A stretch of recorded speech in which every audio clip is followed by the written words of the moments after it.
Alright, this is Shadow of the Tomb Raider, part 6. First playthrough type shit.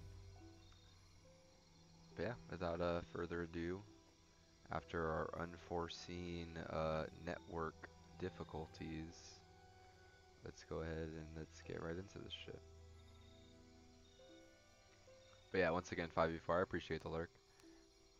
Alright, let's continue. So I'm at 52, 58. So damn, I'm a liar. I said I was at 53. But if you wanted to round up, 52, 58 is definitely closer to 50, more close to 53 than it is 52, so it's not that bad.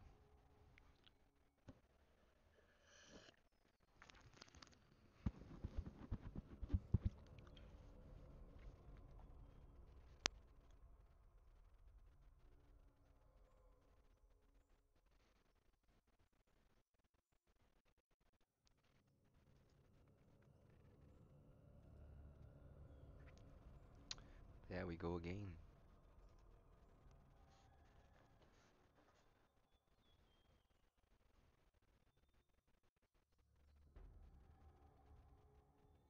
Damn, this game's taking a while to load.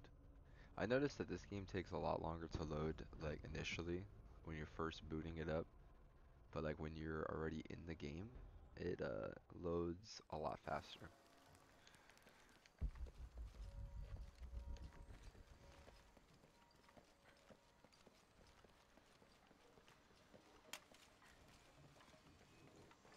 All full up. Can't carry any more. Old Philip.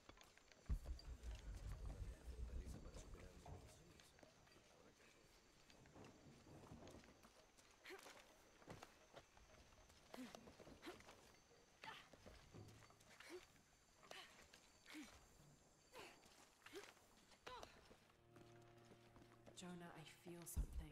We're getting close. Let's look around for signs of Lopez. What's right here? These notes were written by the founder of the Second City. They're talking about funds allocated for renovations to the library. Are those bodies in there? Oh no. And under his wings you may seek refuge. Under his wings. Hmm. Under his wings.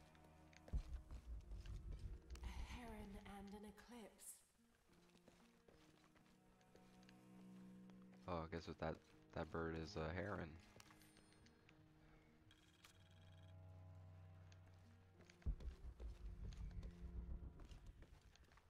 Some stuff in here that I don't need.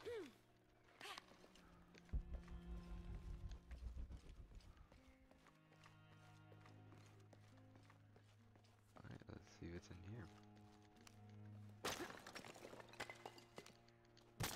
Now I'm breaking the wall with the Del Cristo on it. This cross. It looks like it's from the 17th century. That shit does look old though. I just broke a 18th century work of art to look at a 17th century cross. Okay.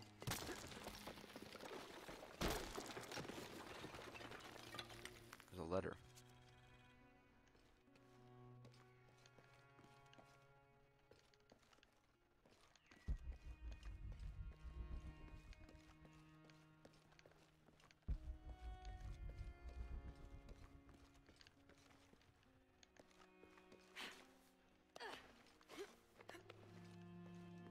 Alright, let's see. Jonah! This book describes a stranger's arrival at the mission. He founded the Sect of Seven. Maybe that was Lopez. Like on the pamphlet. We must be getting close. We should keep looking. I wonder if there's a way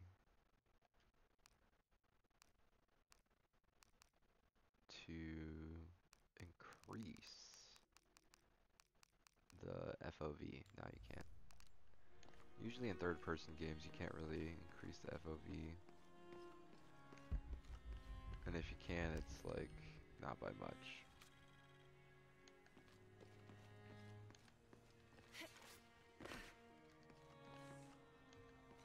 I guess the FOV isn't bad though.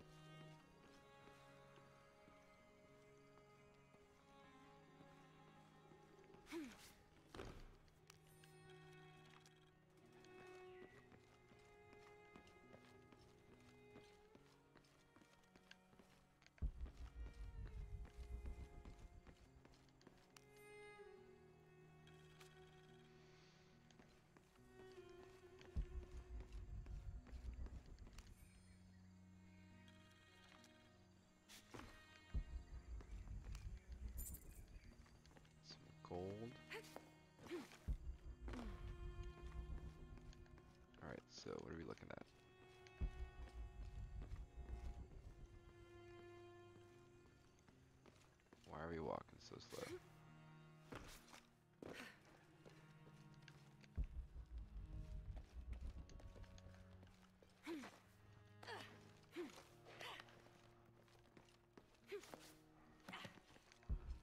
So what are we looking at? Oh, okay. Damn, I'm blind. How'd I miss this?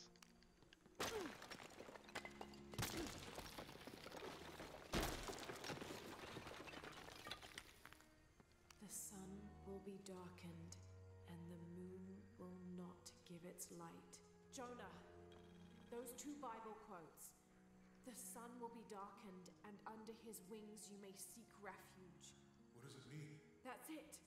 Look for a heron and an eclipse. Find a heron in an eclipse? I know where that is. Right here.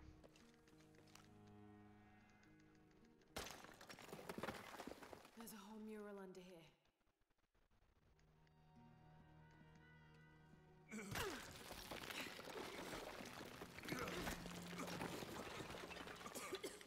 Yeah, they're destroying everything.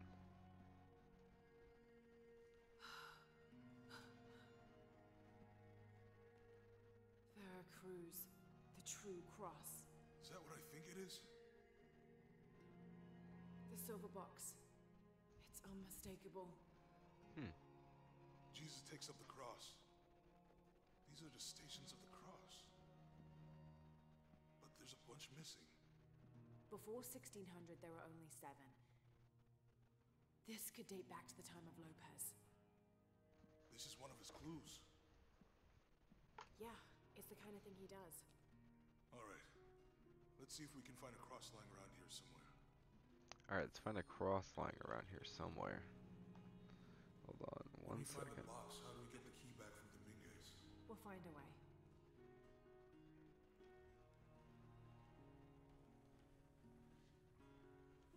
Etzley's young to have all that responsibility. Must be pretty hard for her. I can only imagine. Alright, so we're good. Just making sure that tweet went through. Because I wasn't connected to the Wi-Fi when I sent it. Alright, let's go over here.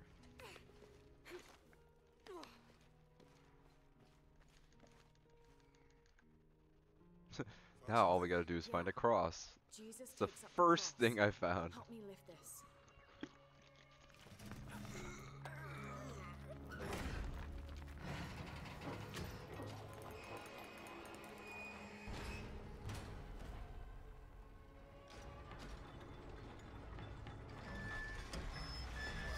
That actually worked. Secret trap door.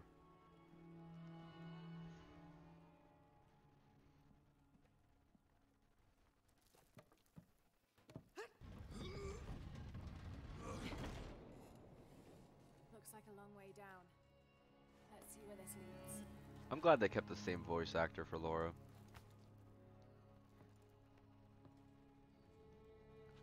Like, if I were to go backwards in time and play 2013 Tomb Raider, I'd probably be like, yo, what the fuck is this shit? But when I was playing it for the first time, since it's the foundation of Rise and Shadow, I was like, damn, this game's sick.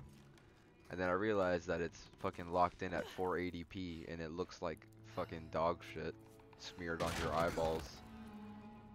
So that's why I feel like if I go backwards, I'd be like, yo, what the fuck is this game? I'm glad I played them all in order. I feel like if you play sequels, like, prior to Lucha the Mohammed. previous installments, it kind Walk of while you have the light. waters them down a bit.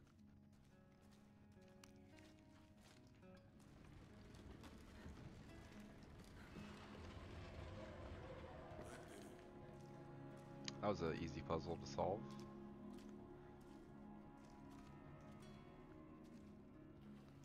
Hey, look at all these crosses. Buried in here. My head tossed behind a cross somewhere. Damn. No wonder what that smell was. Walk while you have the light, so that the darkness may not overtake you, Sounds like a hint. or a threat. This looks like the Virgin Mary. Station 3. Jesus meets his mother. Forced walk in chat? The mirror looks dusty.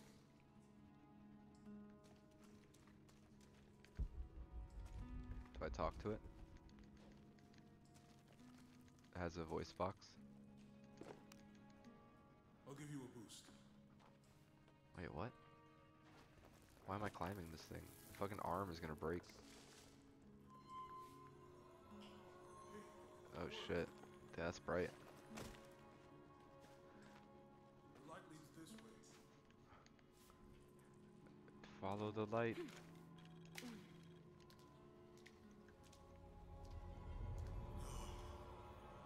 What happened to these people? Looks like the light activated something.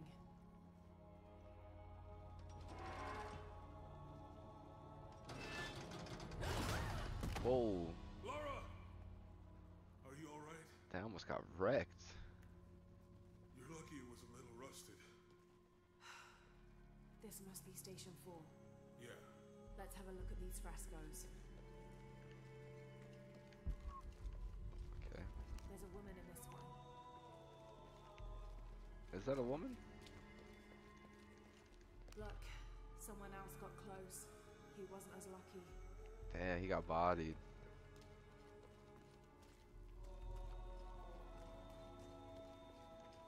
It looks like he's accepting the cross here.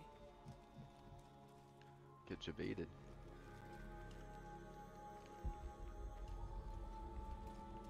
Okay. These people look like a ritual. I don't think this was just a crypt.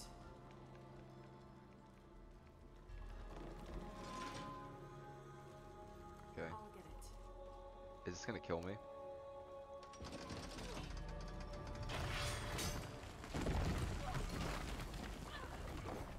Man, first try. At least it didn't kill me. Station 5. Jesus falls the second time. Yo, what's goody, worm? What a big worm? I mean, what a big perm? I mean, big worm. I don't know if you know what movie that's from, but yeah, what's goody, worm? Chilling, man. Yeah, I hit affiliate, dude. Oh, you don't know what movie that's from? Laura, is that Dude, what I think it is? that scene is funny, dude. I don't know if you've ever seen Friday. Probably not, Not necessarily. uh, They oh could be shit, hit you with the ad? My bad. Or is it I just don't even, This must be Station I don't 6. even know what's going on with the ad. Oh, it hit you with 3 ads in a row? Dude, I'm gonna have to look into that, because I haven't, He's like, carrying messed with any of those settings, Uh-huh. like, for advertisements and stuff like that, but I definitely don't want to shove ads down taking people's up the throat cross. right when they're tuning in. Jesus. That's kind of, I guess it's on, that by default.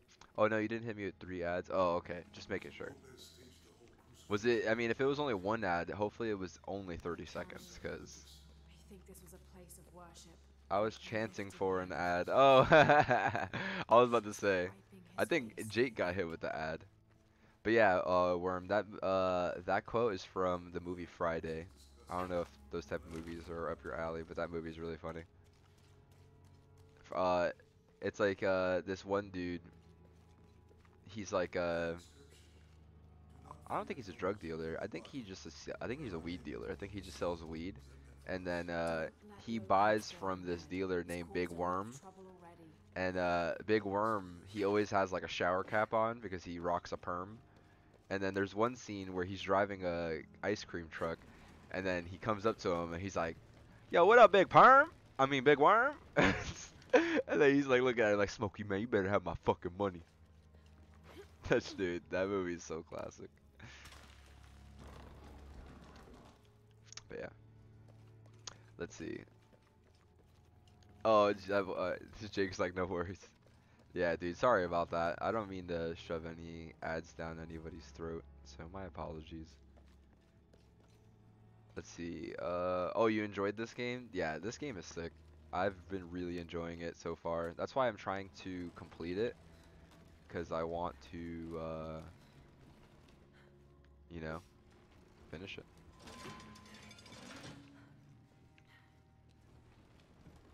Well, actually, what the fuck am I saying? That's not really an elaborate reason behind. I'm trying to finish this game already because I want to have at least 2 games completed this month. Because the only game I completed was Until Dawn so far. But that game I completed in 3 streams. It was a pretty short game. I thought it would be longer, but then again, there's multiple ways you can play through that game. So, yeah. I'll probably play through it again soon. Yeah, I have my stream set up, so I think it gives you an ad if you're not subbed, and I put ads on if I go for a quick break. Yeah, now I hear that. See, I still don't know how to run the ads manually. I gotta figure that part out. Shower cap, I like that. Yeah, dude, he has a shower cap. That boy Big Worm. Oh, it's on the stream manager on Twitch. Oh, would it be like in the quick actions? Oh wait, yeah, I see it here. Shit, I didn't even notice that this changed. Watch party, manage reward requests, start a prediction, run a 30-second ad break. Oh, okay, I see it here. You're right. Damn, I never had to use that setting yet.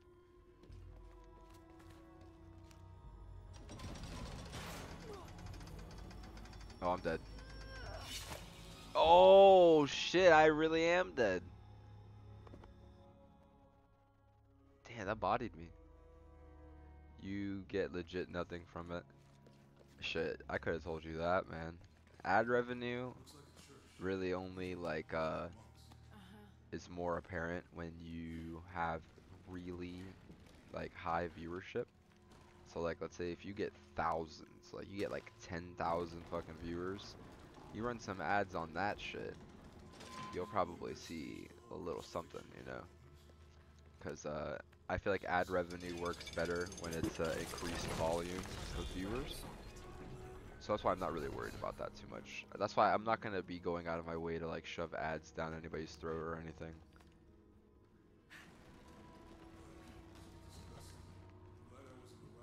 I'd rather not like deter people away from watching, you know. If I can make it a chill stream, easy to watch, easy to get to, you know, I'm cool with that. I don't really wanna. Oh, I'm dead. Fuck. I really like the death animation here though. It's cool. It's unique. But yeah, I think I already said it earlier, but once again, dude, appreciate you guys stopping by.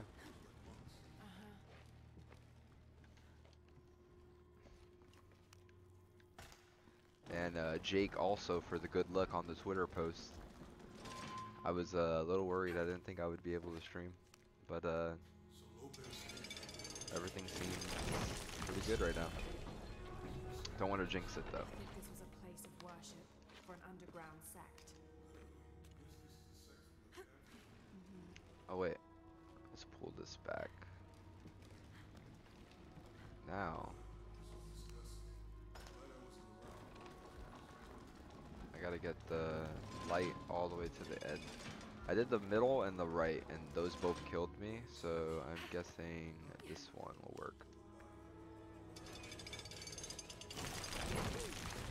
Yeah, it worked. Trial and error. I had to die twice to figure it out. I feel like there's not really any indicators that like show you which one to do first. Maybe there is and I'm just blind.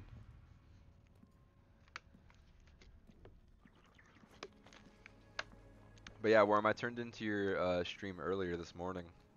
I saw you were doing that 1v1 thing. That shit looked funny. The banter was funny. Just hearing you guys talk about shit.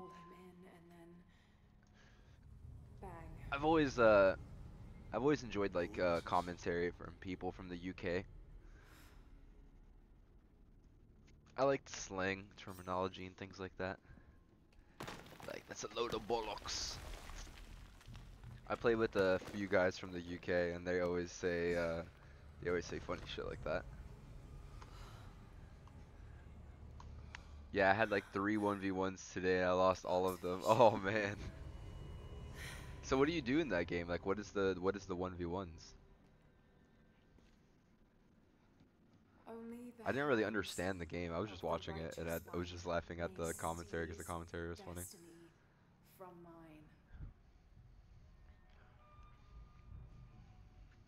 I guess it's you then.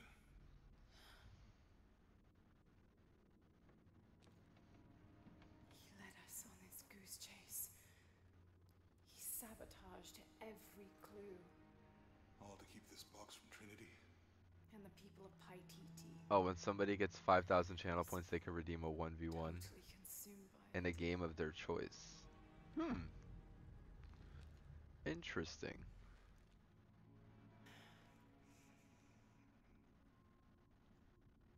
What if it's a game that's not multiplayer?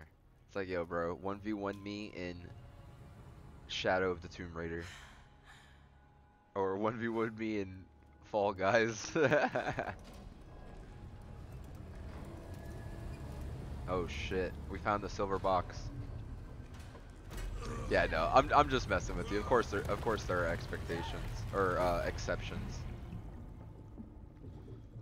I don't blame you for saying no to some games. Like if somebody, damn, what the hell just happened? Laura looks concerned right now. Yeah, dude, I feel like if somebody was like redeemed 1v1 on Fortnite, I'd probably be like, yo, I'm good. I'd be like, here's your 5,000 back. I'd be like, I'm good on that. Yeah, I'm thinking, I'm trying to look into some creative channel point redemptions, channel point rewards, if you will. Because I want to make the stream more interactable, you know, for people to have fun while they're in the chat. I want to try to enable like points with Streamlabs so that people could do things with the points. They can like gamble and they could do other things like that with the points. I feel like that would be fun. Oh my god, I'm going through this fucking narrow ass shit with all these hands. I'm about to end up like one of these corpses, dude. I'm like on the verge of drowning. There's no way I'm making it out of here. Oh, I made it. Holy shit. I'm making the timer longer on it so people can't just keep redeeming them over and over because today I played like none of the game I was meant to be playing. Where is she? Shit, I hear you, dude. I You're don't probably know. stuck doing 1v1s. That I was a just good portion of your stream. Box. Fuck you! Yeah, dude, that's all that matters. I guess we're done. All in good fun, you know? Hanging with the viewers.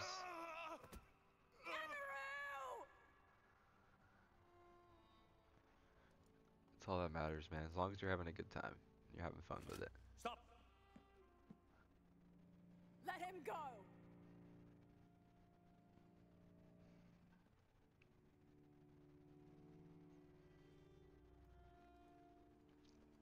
But yeah, besides the Streamlabs points, I want to do that. And then I want to think of some other channel point rewards I could do on here. Release him, and I will give you the box. Lara, what are you doing? I've lost enough people. Look at this fucking asshole. Damn, she better have made a replica of that shit. And that's the fake one we're giving. I know you have. Your father was brilliant. He was taken from me before I could know. He was my friend. But he was obsessed, relentless. You didn't know him. He refused to see the potential for destruction in his work. He had to be stopped. Oh shit. You had him killed. Damn, the graphics in this game are actually really good. He was going to lead. Like Laura looks really good in this game. Her face mocap is very realistic. Everything I love, A everything lot of the I characters' fought face for. mocap in this game is pretty realistic. My world would have been destroyed. And I want to what see about the my actress world? who played her. You can't think it's the same. It is to a 9-year-old girl. I was a child. There was too much at stake. An entire civilization, hundreds of years of independence, thousands of lives. I had no choice. There's always a choice. I'm glad they kept the same like actress and voice actress for Laura in this game that they did in Rise. She does a good job. It's not too late. You can honor Give me 5 days for my Prime sub to free up, and you know I'm subbing. Oh shit, Worm, I appreciate that, dude. No. You don't gotta do The that, threat man. must be removed. You're a low, selfish, murdering coward. And you, What's Lara, goody, Jake? The how boy is many lives still have you ended? out here. In pursuit of what?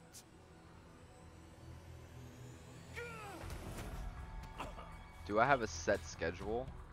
Stop it! Not really. Like, I don't have a schedule on paper. I kind of just, but it is a lot more scheduled than I used to stream. Before, it kind of just used to be very sporadic. It was like all over the place. Like, I would just go live whenever. Like, sometimes I would, whoa, there's some audio bugs right now. That was weird. But yeah, sometimes I would just go live whenever, or I would just go live like when I woke up, or I would just go live like randomly at night when I was about to go to sleep and I was trying to pass time. But I realized that that's not really the best way to go about consistency in terms of like viewers and things like that, because if you're not live around the same times, usually it's hard to build a consistent community, because you're constantly always going live at different times and really not allowing your viewers to be able to keep track of that or tune in when you would want them to, because they don't really know when you're going to go live next, because you don't even know. It's like, I watched this one video and they broke it down really well. They were like, oh, look at all these big TV shows, you know, like The Walking Dead and things like that. Everybody always knows that Walking Dead always airs on Sundays, and they always know that it airs on AMC at 9 o'clock. So come Sunday, without you even having to look into it prior or really do any research, you already know that like before 9 o'clock on a Sunday, that if you want to catch the new Walking Dead, that you know, like, alright, let me try to be in front of my TV before 9 on that Sunday, because I know that that's when it premieres. So it's like, it's not like a set in stone like schedule or anything, it's just more relative to time. So usually I only stream on Mondays, Wednesdays, Fridays, and Saturdays, and I'm dead. Ooh. What, did I just get shanked? But yeah, so I only stream Monday, Wednesday, Friday, Saturday, usually. If I decide I'm going to stream on a day outside of those days, then I will say otherwise. But for the most part, I always go live around 7 p.m. EST, like Eastern Standard Time.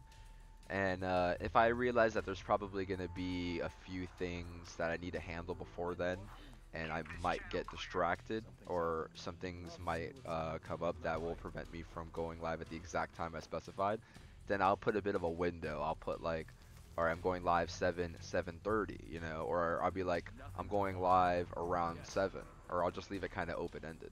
But for the most part, like, all of my streams always start at 7 p.m. the latest.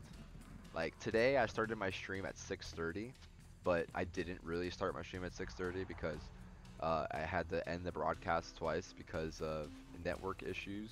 So then by the time I resolved that and I was able to start the broadcast a third time, it was already 7. So it's like I went live at my usual time anyways. But yeah, I always try to go live around the same times. If I'm gonna go live on a day that's outside of my usual streaming day, I'll just probably post on Twitter beforehand, or the day before, be like, yo, I might do a stream tomorrow, maybe not. I'll let you guys know closer to then, and then I'll just like post about it. But yeah, that's what I usually do. Let's see. Worm said, yeah, I feel you, because I used to stream like really late at night and I would get quite a few viewers at that time. Then I started streaming at a different time and I hardly see those viewers now, which is sad.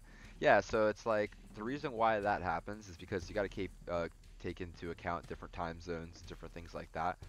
And I'm EST, which is kind of close to Central. I think it's only off by like an hour. So if I go live at 7, I think it's like 6 or something in Central Time.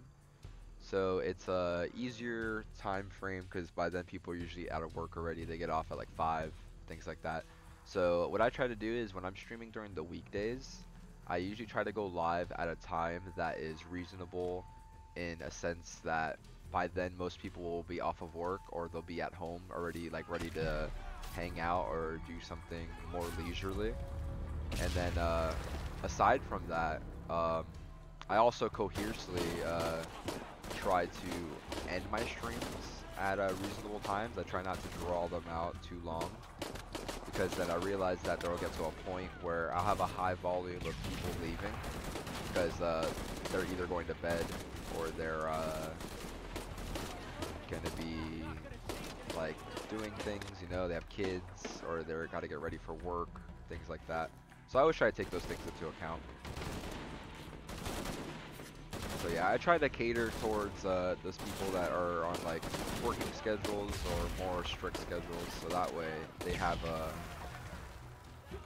good opportunities to catch me live. I feel like that demographic of people. Damn, this part is hard. Holy shit.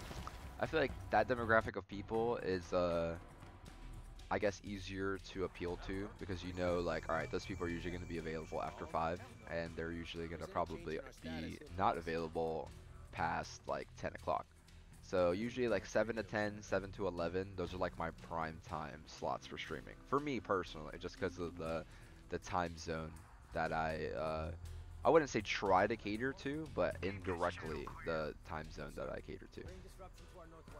Because I noticed that a lot of my viewership comes from like Central and Eastern time. Let's see, Jake said, I like that, good advice bro, I like a variety, I like the variety of games too. Yeah, I always try to do a variety, man, like that's like my new bread and butter. I used to be like a one game kind of horse, you know, I used to always play Apex. That was the only game I fucking streamed. I only streamed Apex and Resident Evil 2, those are the only 2 games I streamed. And then I noticed that whenever I would do a variety of games and I would stray away from games that weren't those, that I would get different viewers that just seems to be interested just for the fact that I was a new face playing on a category that they don't usually see me playing in. And I noticed that a lot with Kingdom Hearts. Oh shit, Jake with the sub. Appreciate you, my dude.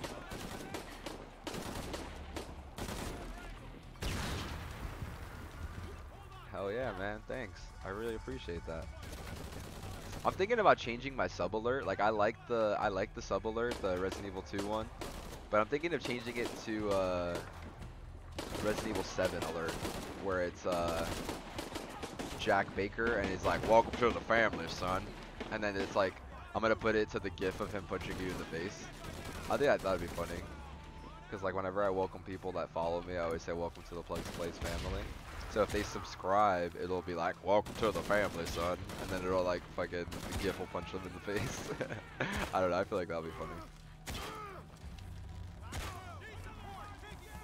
This guy's just baiting me like crazy. Chill out. Now, how many arrows to get to the center of the Tootsie Pop? Holy shit. I think I got 4 arrows. Alright, that one was 3. Let's see, what else did I miss? Alright, oh yeah, I'm trying to get the close homies schedule so I know when to come chill.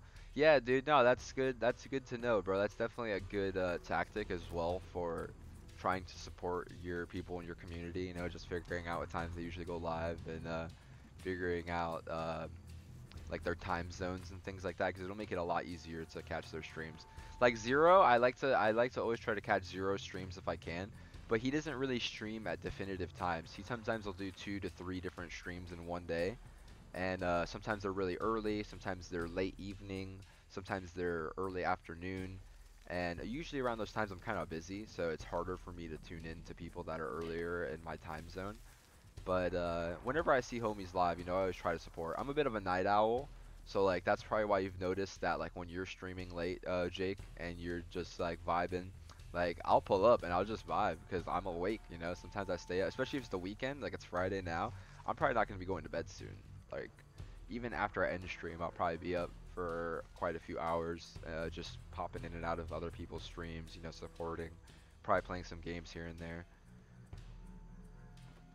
Let's see, what did I miss? Damn, Worm said I got raided by the devs of the game after like the update announcement stream, and they rated me with over 800 viewers. What? That's crazy, dude. Holy shit. Congrats, man. That's fucking awesome. 800 viewers from the devs of what game? What, were you playing like a new game that came out and they were happy to see you were streaming it, so they rated you 800 viewers? That's fucking sick. Oh, Satisfactory. Was that factory game that I was watching you play? Dude, the one you said looked like No Man's Sky. Oh, dude, I do remember that. Oh, shit, I missed that message. Oh, the biggest thing happened to me, right? I don't know if you saw. Oh, okay, I missed those messages, but I was streaming that game and you said it looked like No Man's Sky. Dude, that is fucking sick. So that's like an indie game, right? And then the devs of that game saw you streaming it and then they rated you. That is fucking sick, dude. Congrats. I've never even gotten shit. I've never even broke 20 viewers. I think my highest viewers is like 19. But that's fucking sick, dude. Holy shit. Had to turn my follower alert off. That shit was probably just like bring bring bring bring bring bring. Shit, I remember when I got rated for 16 viewers on my birthday, and then I got like 9 follows in a row, and I thought that was spammy. I was like, damn, dude, this follow alert though. Here, let me show you. Let me see if I could. I'm gonna do something really quick. Let me see. Welcome to wait, damn it, to the family, son. Clip RE7. Okay, yeah. Oh, here it is, dude. And the duration of it is like perfect. It's only 5 seconds. Welcome to the family, son. Oh, he just grabs you and he just fucking punches your lights out. I don't think that's the right one though. I feel like it was longer than that. Welcome to the family, son. Damn, is that the one? That one is 13. Maybe it's this one.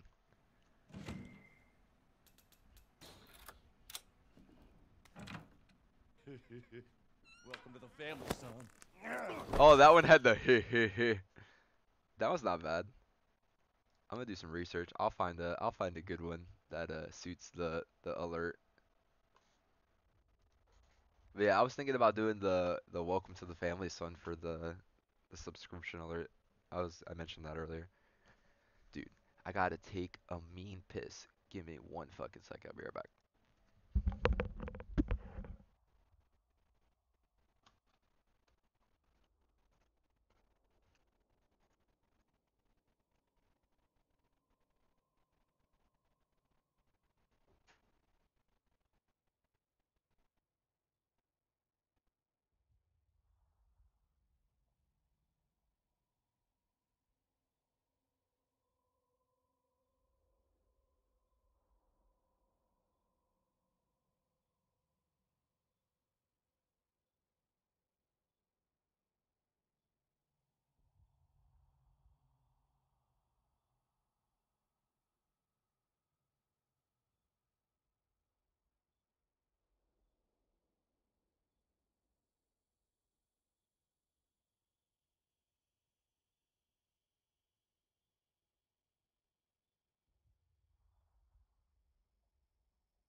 Alright, I'm back.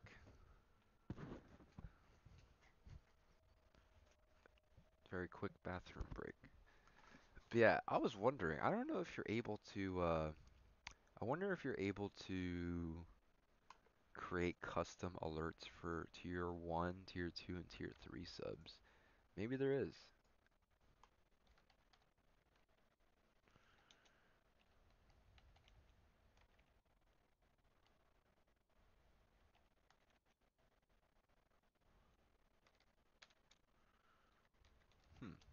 Let me look up something really quick.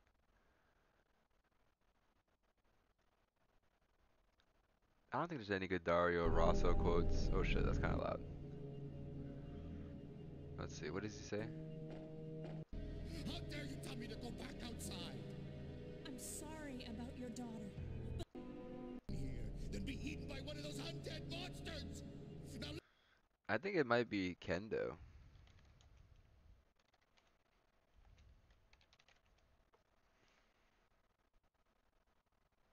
Yeah, it's right here.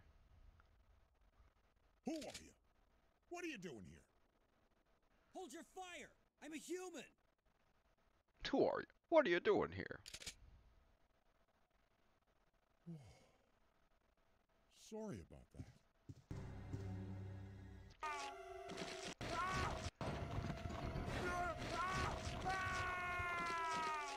I like that sound right there, the sound of Dario getting eaten by the zombies.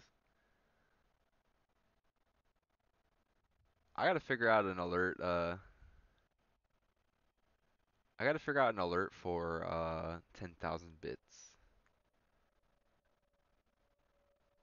I feel like that'll be a fun alert to hear go off, but it'd have to be a very rare one.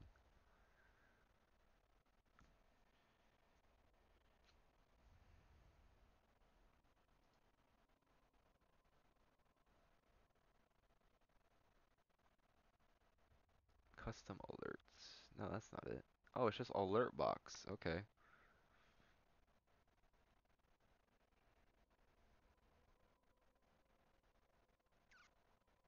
Oh wait, maybe that's not it.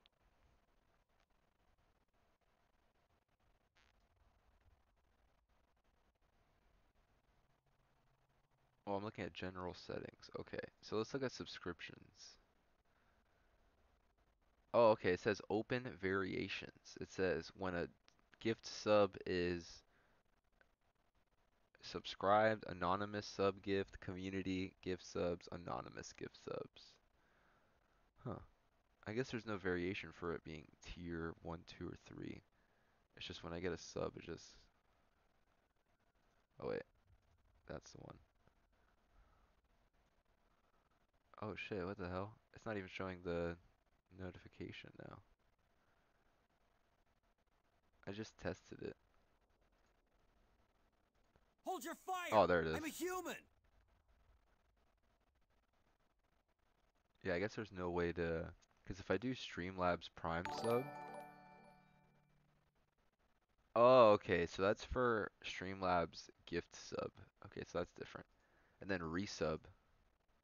Hold your fire! I'm a human! Yeah, resub is the same thing, so it's not different. I don't even know how you like increase the size of it. I just have it like the default size and stuff. It says open font settings, open resub message settings. Open resub message to text to speech. Yeah.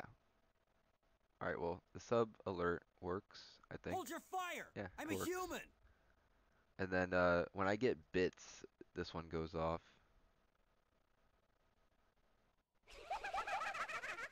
But that one specifically is only for 10,000, I think. So I gotta figure out how to change it so that it's like more like, I don't know, specified, I guess. Okay, so yeah, that one is actually for, I don't know if it's for 10,000 or if it's for 1,000, one of the two. But yeah, see when you do your bit alerts on Streamlabs, when you scroll all the way down to the bottom, there's a section that says alert variations. So I can have a specific alert for anywhere from 1 to 99 bits. And then for 100 to 999, I can have a different alert. And then from 1,000 to 4,099 or 4,999, I can have a different one.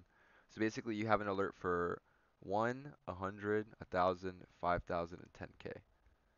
But odds of me getting like 10,000 bits in one sitting would probably be from like one person. Sounds pretty insane, and I don't see that happening anytime soon.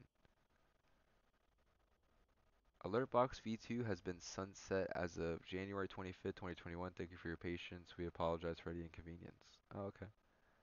I didn't notice that message before. Okay, cool. Alright, let's keep doing this shit.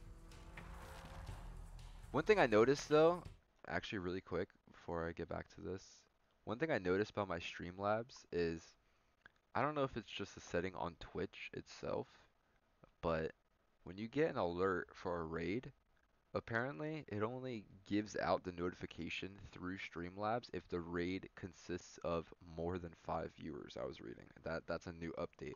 But I was watching a stream earlier and she got raided by a channel for 3 viewers, and then the raid notification still popped up, and I was like, wait, what the fuck? Because the other day I got raided on stream for like 6 viewers, and or yeah, no, it was Wednesday. It was my last stream, and then the notification didn't pop up. I felt bad. I was like, that's what's supposed to come up when I get a raid. So yeah, I don't know why. Oh shit, I still have this BRB thing off. Let me turn this off. My bad. Scuff stream. Alright, but yeah. I don't know why. Sometimes it works, sometimes it doesn't. It showed it in my chat, like Stream Elements told me. It was like, hey, you got a raid. But if it wasn't for that, I would have had no idea, because the Streamlabs alert didn't work. But it worked for everything else. It worked for the bits, it worked for the sub, it worked for the donation. It worked for everything. It just didn't work for that.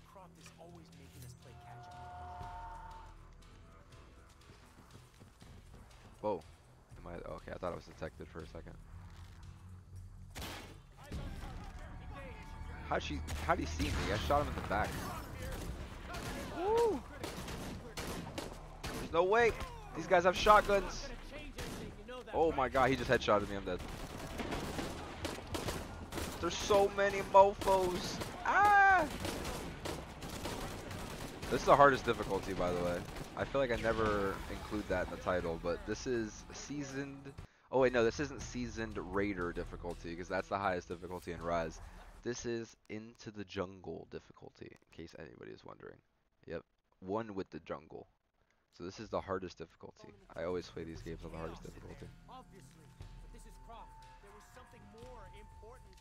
Press square. I'm already in mud. They saw me. There's no way. There's no way. There's no way. Yo, what's good, Benny Blank you? Thanks for the lurk, my dude. Appreciate it.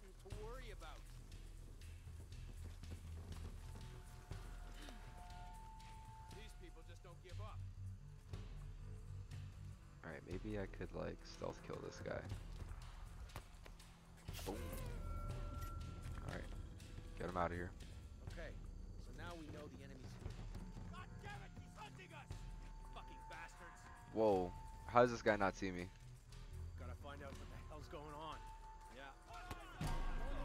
Damn it, they saw me. There's no way. Alright, I need more mud on me. Okay, they don't know. They're dumb. No, no, no, don't see me. Oh, I got 2 motherfuckers coming this way. Chill out, chill out. Oh!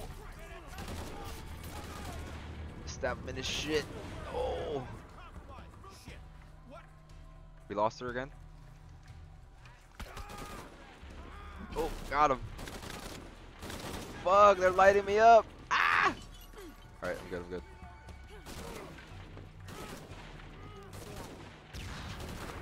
Oh, grab that. Where'd that canister go? Whoa, what is happening? I need gas, I need gas.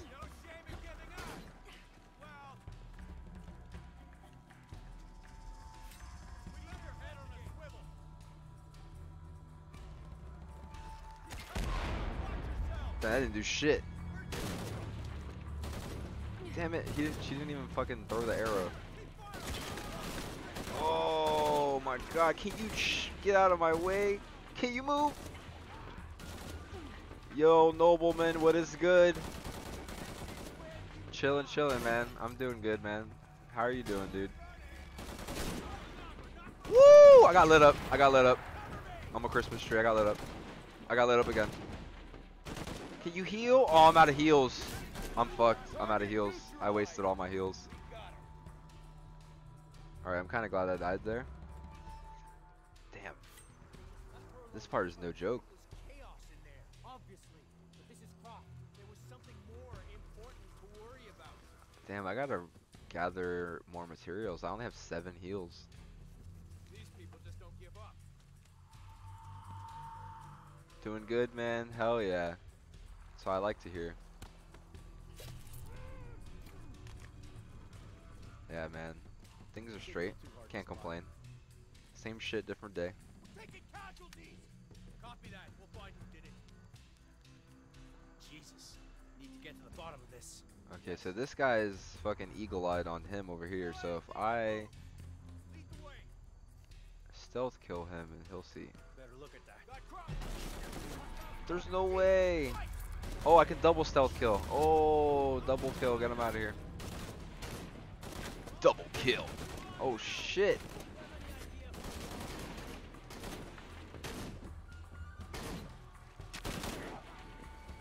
Fucking bitch. Give me that. Oh, I got shot.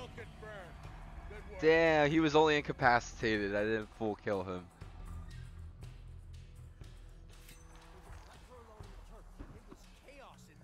Oh shit, see, like look at that. Like, alright. So now I'm looking in my notification feed, right? And it says Jake subscribed with Prime. But when I got the notification, it just said subscribed.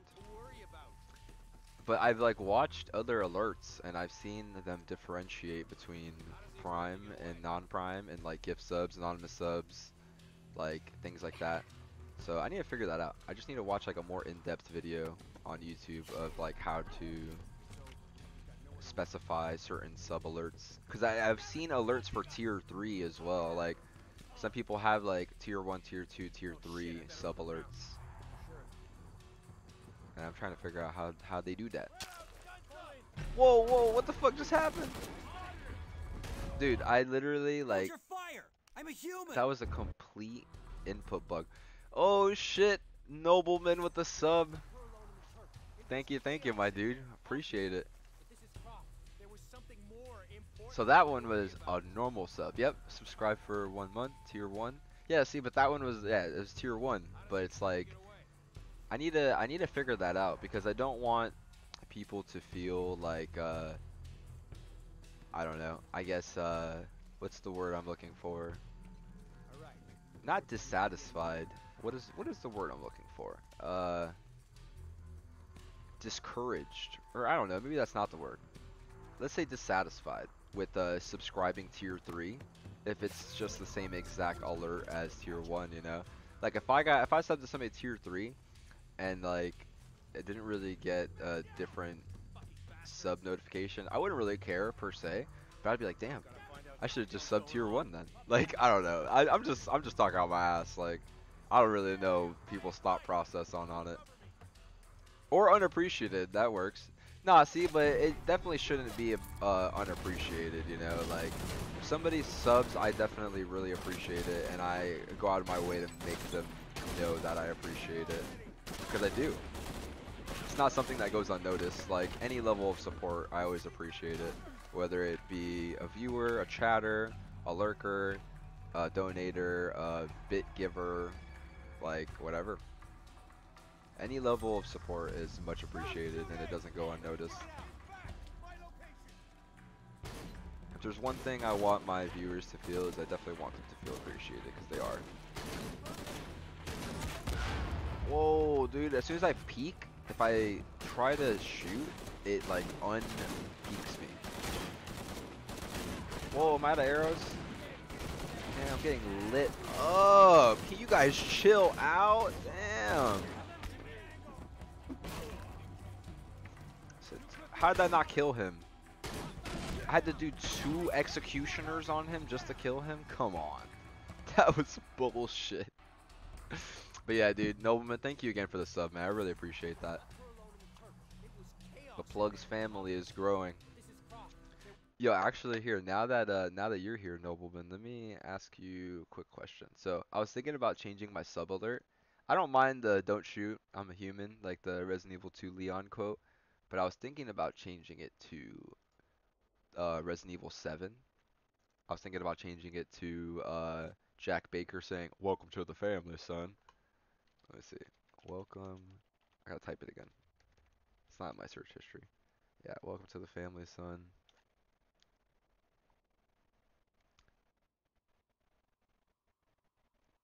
$78K. Maybe it's this one.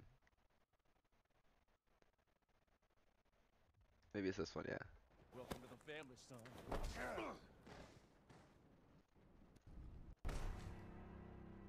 Damn, it doesn't have to have all that, like, prior shit. Like, can I just have a one that's, like... I'm pretty sure I can find a clip that's, like, shorter. Jack Baker clip.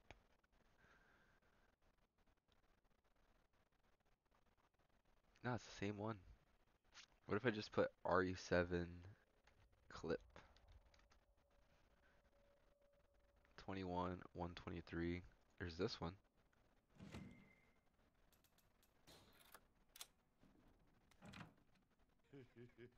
Welcome to the family, son. Damn, that one's good. I like the he beforehand.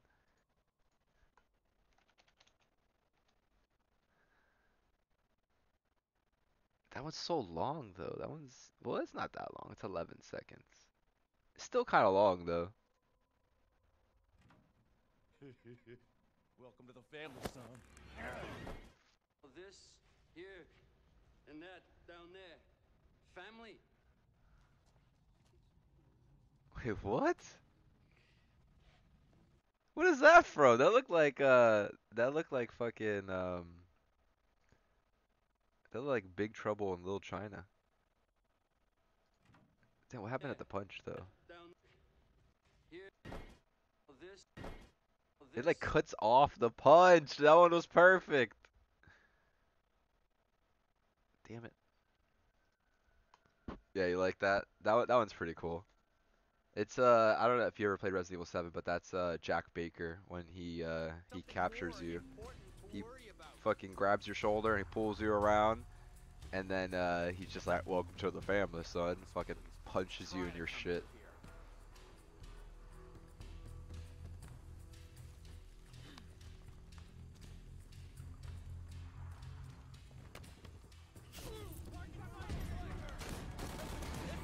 But then let's see. So with Nobleman's sub and Jake's sub, we are now at a whopping 9 subs. It's crazy. Never thought I'd be able to say that.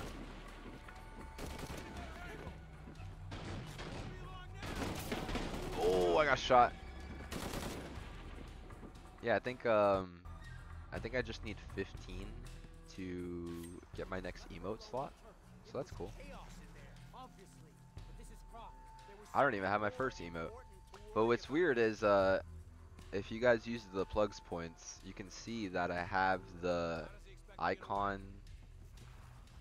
You can see that I have the icon there for the plugs points, and that icon that you see for the plugs points is also going to double as our first emote that yours truly designed himself. Yeah, that's pretty neat, right, Nobleman? I appreciate the thanks. Yeah, it's wild, man. To think that, I don't know, that I can get any level of support from people, to me, is still shocking. I've always felt like my content is kind of mediocre at best. Whoa, what is happening? Whoa, whoa, whoa. But yeah, that badge for the plugs points is gonna be the first emote as well. So you kind of got a little sneak preview of it. But I have a few other emotes I'm working on too. I'm trying to think of tier 2 and tier 3 emotes I can work on, and maybe a bit badge emote as well. But I took a few web design courses when I was in college, so it's definitely not anything that I'm not too familiar with as far as like resizing images and doing transparent PNGs. Whoa, I always stab this guy. I never alert everybody like that. Yeah, man, it's honestly, it is very it is very rewarding to see the hard work pay off, you know. I mean, I guess like it's not only me though. Like I definitely gotta give thanks to the people that continue to show support and the people in the awesome community that I managed to become a part of. If it wasn't for you cats, none of that would have been possible. So I really appreciate you guys. But I enjoyed it. It was a fun journey, and we're still on the road. You know, we're still trekking. Keep on trekking. Not mediocre at all. Don't be down on yourself. No, I'm not trying to be down on myself, but I'm just trying to like voice my own thought processes on the matter, you know, like prior to streaming this month, like I streamed for a good amount of time. Like I streamed 366 days in a row, like all of last year entirely. And dude, I got like little to no exposure on my channel at all, which is not really something I cared about, you know. It didn't discourage me, it didn't make me want to stop streaming or anything, but it made me think about like things, you know. It made me reevaluate, like, alright, what is it that I'm doing right, what is it that I'm doing wrong, you know, what could I do better? And I don't know, I thought maybe it was just my content per se. I was like, maybe I just make mediocre content, maybe I just am not that good at the games that I decide to stream. And then that was kind of part of it though. I was kind of like a one-trick pony. I only played 2 different games on stream. I only played Resident Evil and I only played Apex. I'm dead. And the thing is about making content with those games is well, not Resident Evil 2, because I'm really good at Resident Evil 2. Like my speed runs, like I think my speedrun PB is top 100 in the world for the category that I ran, which was Claire, I think it's Claire A Standard, New Game Plus, not any percent. Any percent's a whole different ball game. But yeah, so that speedrun was top 100. So I guess I'm not really referring to that. I'm referring mostly to Apex, because Apex made up like 90% of my content.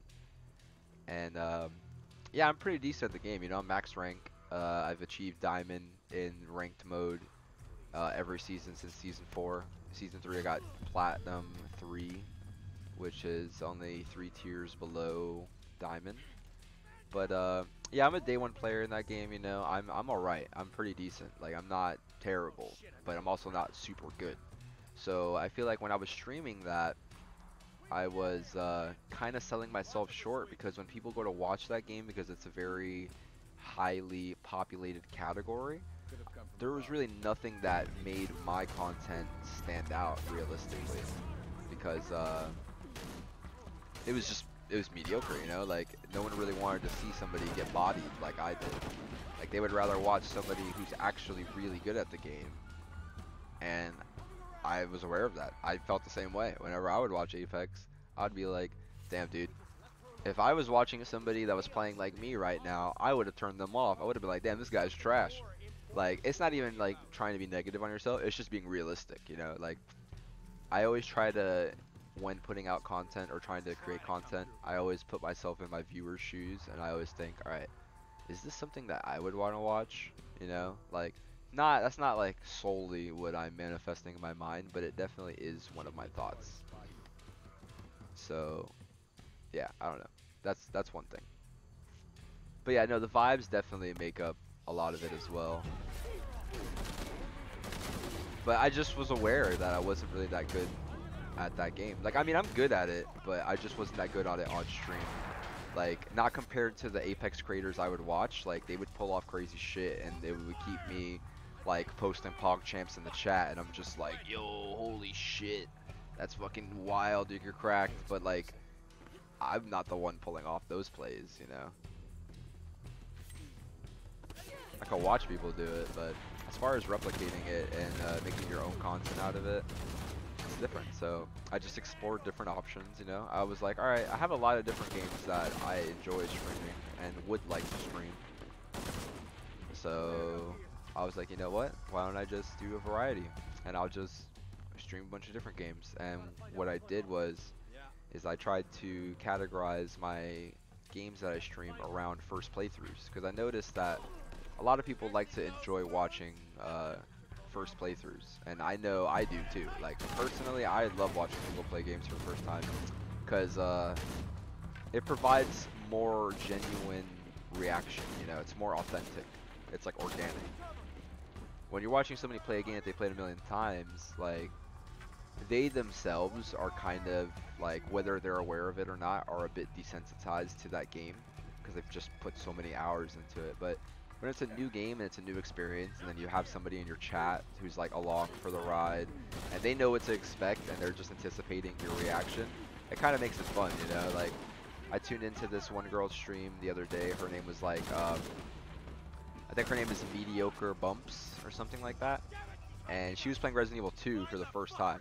And like, I have over 1,000 hours clocked in that game. Clacked. Not clocked, clacked in. We got the hours clacked in this bitch. But yeah. So I have over 1,000 hours clocked in that game, and me being a very seasoned veteran of that game, it was just fun to see somebody and watch somebody that was a lot less knowledgeable about it. Because it reminds you of certain things you did when you first played the game, or it just brings back like fond memories of your first time playing. So it's always fun to be able to recreate that nostalgia in a sense by watching somebody else go through that game for their first time. Like when Zero was watching me play this game, like he always tells me when I get to a certain part, he's like, yo, this part is tight. He's like, this is like my favorite part. And I'm like, oh shit, alright. And then I like look out and I'm like, alright, well if he says that this is a good part, then now I'm excited. Like I look out for it, you know. So that's always cool. But yeah, you know, it's like there's no right and wrong way to go about creating content, you know. It's more just like I don't know. It's more just trial and error is a better way to look at it, you know. You try some things, maybe that doesn't work, but you try something else, and then maybe that works for you. You know, trial and error. I always try to do different things though. I always try to play different games, keep the content fresh, always try to change things up. At this point, I feel like I don't have to question or worry about new content ideas for a while. Like, I have such a wide catalog of games to play, and games that I've bought in brand new that I still haven't even touched, because I'm just waiting to play them on stream and like create content out of them. But yeah. So until I beat every single game that I own on PlayStation and every single game that I own on Switch, which will take a while, then when that day comes, I will worry about new content ideas. I get that, but different viewers want different things. I, for example, just watch people that seem cool. I don't care how good someone is at a game, but I do agree that first playthroughs are fun. Yeah, no, they really are. Like, I really enjoy watching first playthroughs. But I do agree about the skill level thing. It's just, see, like, I've always been a bit competitive when it comes to first-person shooters. And the thing about them is people don't really want to watch you just for the sake of watching you when it comes to first-person shooters. They only want to watch you if you're, like, amazing. Like, if you're, like, really fucking good. Like, you're a top-tier player in terms of your gameplay, then that's what people who watch first-person shooters will want to see. Like, personally, I wouldn't just watch somebody play Apex because they're a cool person. I would only watch somebody play that game per se because they're really good at it. Like, they're like god-tier players. Like, the people I do watch play Apex, #1 Apex Predator, #1 Bangalore in the world, #1 Pathfinder in the world, #1 Wraith in the world, you know, like, they're people that have made a names for themselves in the Apex community, and they're very renowned players and just very good content creators for that game. But it's like, I wouldn't just casually watch somebody play that game because, to me, it's not as enjoyable. Like, they could be a cool person, and they can, like, I can fuck with them, you know, like, I can enjoy the vibes they're putting out. But when it comes to that game in particular, I feel like the, excuse me, I feel like that's the main reason why people watch it. They want to see those crazy plays, they want to see those squad wipes, those 1v3s, those, like, those solo clutches, like, things like that. Like, that's the thing that keeps the viewers going, it keeps the pog champs flowing, like, it keeps people on the edge of their seat, you know, as fucking stupid of a fucking terminology as that is to use. Keeps the Pog champs flowing. Like, holy shit. But it's true. Like, literally, like, I would be in those chats and I'd be watching these crazy ass plays, and then I'm one of those many Pog champs in the chat.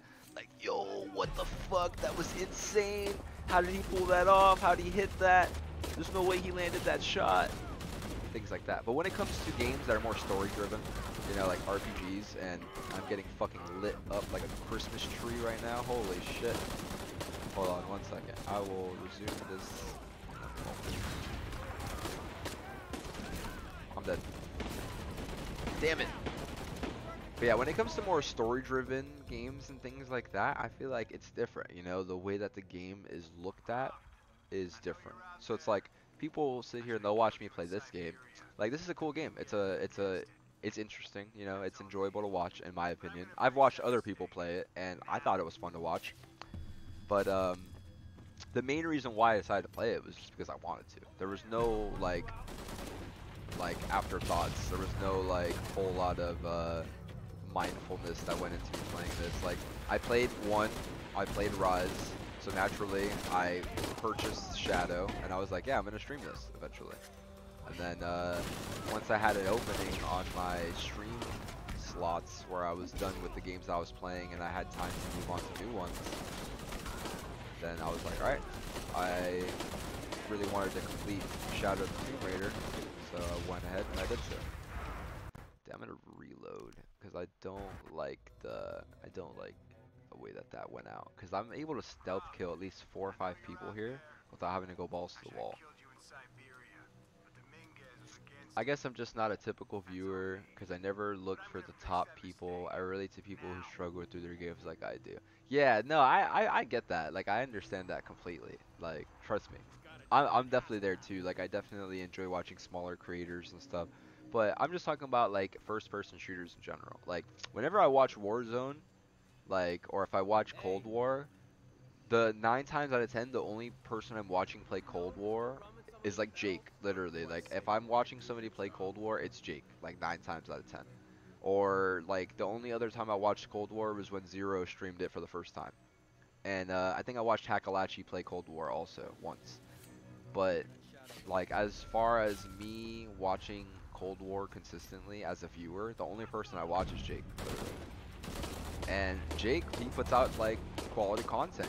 He's actually good at Cold War. Like, he drops like fucking 70 kill games and shit. Like, one game he got close to dropping over 100 kills in just one multiplayer game, or like one multiplayer match, which is fucking wild. Like, it just reminds me of like when I used to play COD a lot and when I was really good at it. So it's just cool to be able to watch like good COD gameplay, you know.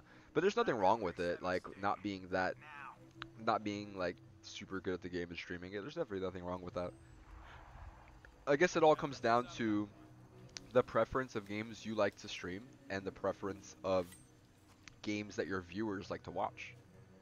And I don't know.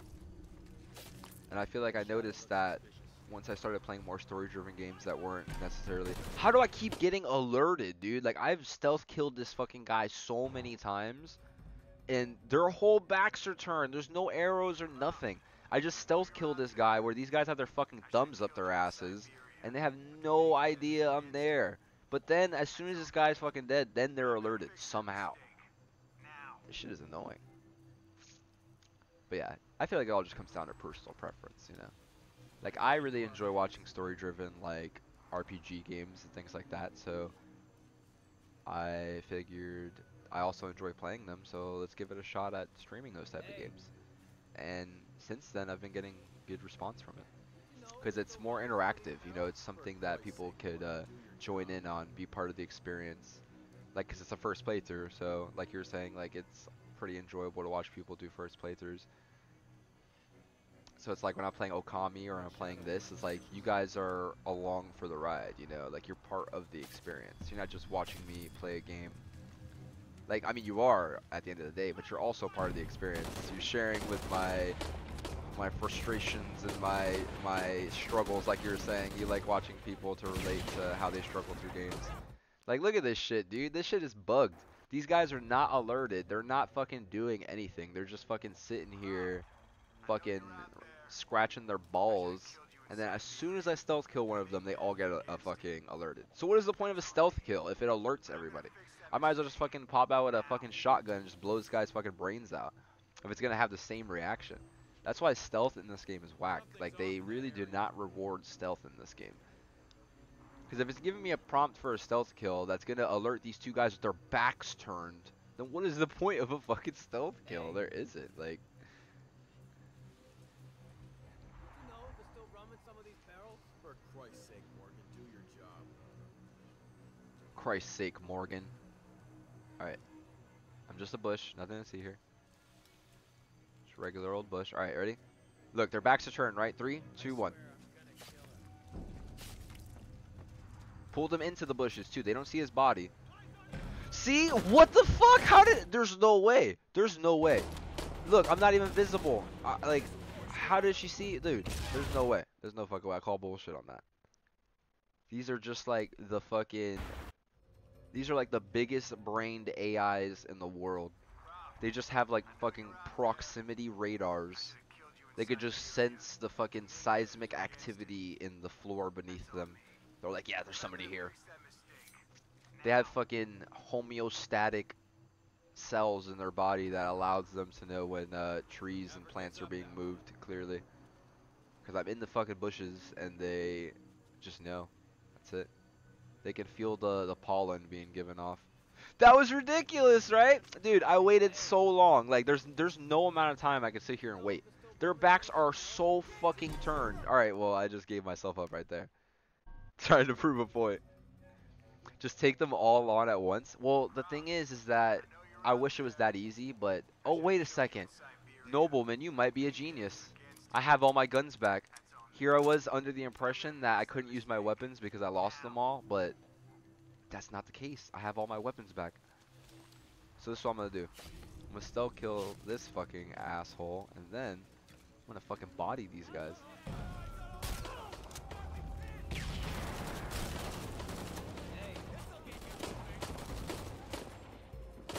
Whoa.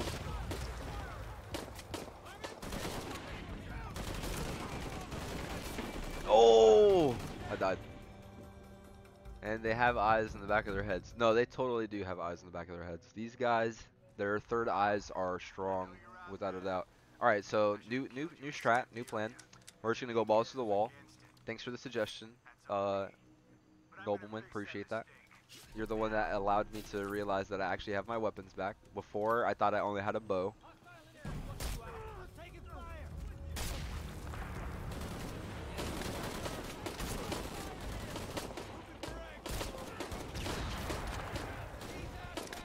Reload, what are you doing? I can't even see these guys.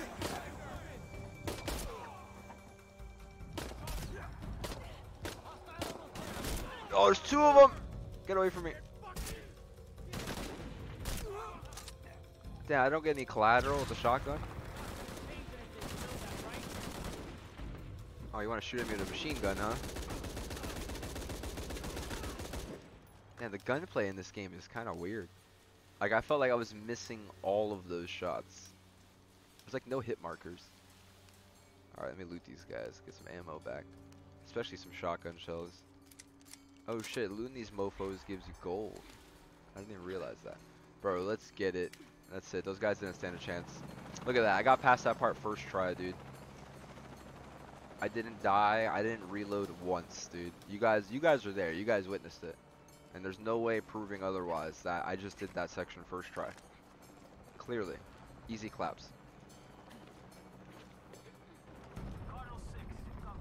First try type shit. This is what you call elite level gaming. It's like, who made this guy? Alright, alright.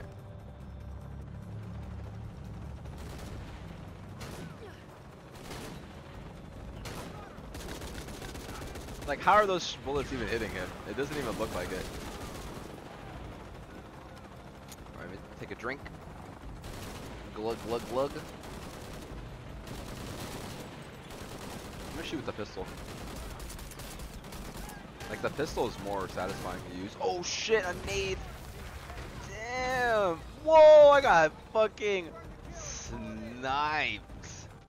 Dude, that was a button check. That one didn't even count, dude. That one didn't even count. That was pure button check right there.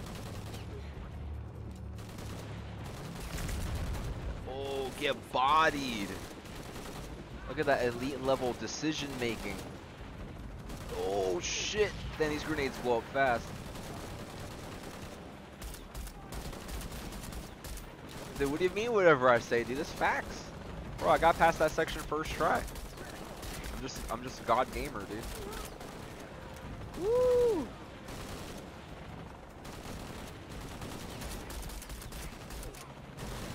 Oh shit! Man, these nades just keep coming out of nowhere, and when they do appear, it's like they're cooked as shit. They have like fucking 2 seconds before they explode, not even like 1 second. I get the notification on my screen, and then it's like boom. Dude, I can't shoot. Using the machine gun sucks. It feels so like stiff. It feels like so unlifelike. It's like I'm not hitting any of the bullets.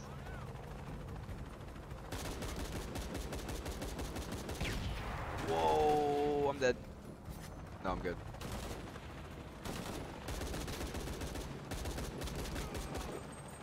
Like the machine gun sucks, dude. Feels like I'm fucking shooting an airsoft weapon. Like, am I at the paintball range? Open that shit, Laura. Wait, I think I missed some treasure around here. Some stuffs. Impossible. I can't get it. Carry anymore. Dude, should I change my channel points name to Monies? Like in Kingdom Hearts, like money? I could do Monies. I was thinking about that. I could do Monies, or I could do... Nah, I feel like rupees would be kind of lame. Like rupees from Zelda. Monies isn't bad though. I was thinking about Monies. Damn, it threw his ass out of a helicopter.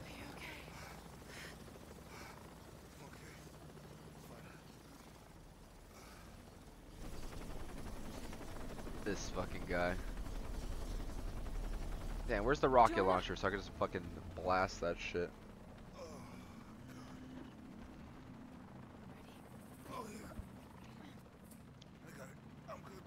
I feel like Jonah's gonna try to slide. Damn, she got a sleeve? Damn, they both have sleeves. I wonder what tribe Jonah belongs to. All jokes aside.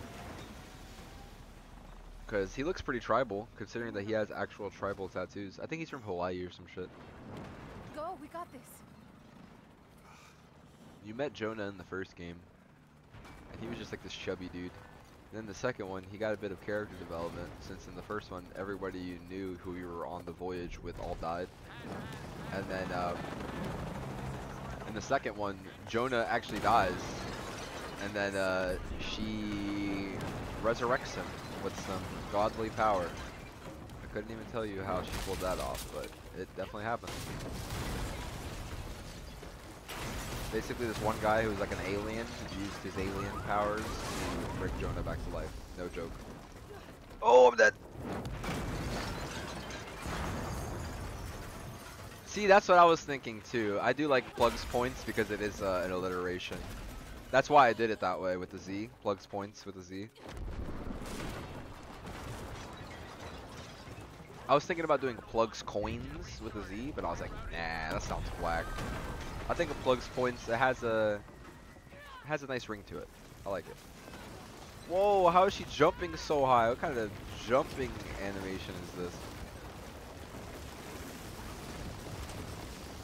Spider-Man. Woo! Damn, cracked.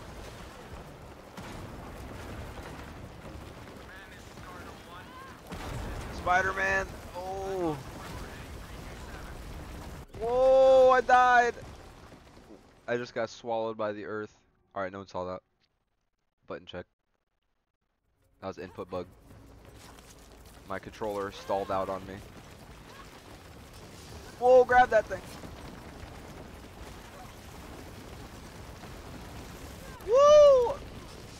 Alright, that one didn't count. I had dust in my eye.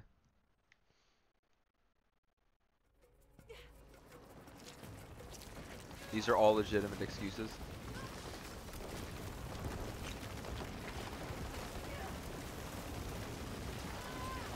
Spider-Man. Woo, crank that Spider-Man. Woo. Alright, so I'm gonna have to go to the left a little bit here, alright? Not too much. Then hook it again. Hook, line, and sinker. What the fuck was that? That was bullshit. The game just fucking hates me. I looked away for a sec, didn't see anything. Alright, good, good. That's what I like to hear. You didn't see that either. That one didn't happen. That was actually a game glitch. There was a buffer error.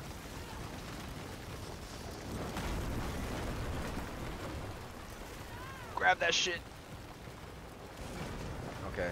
Now don't jump too far to the left. Stay kind of centered. Oh shit. No! My god, I shouldn't have done the double roll. I shouldn't have done the double roll. Damn. Trash.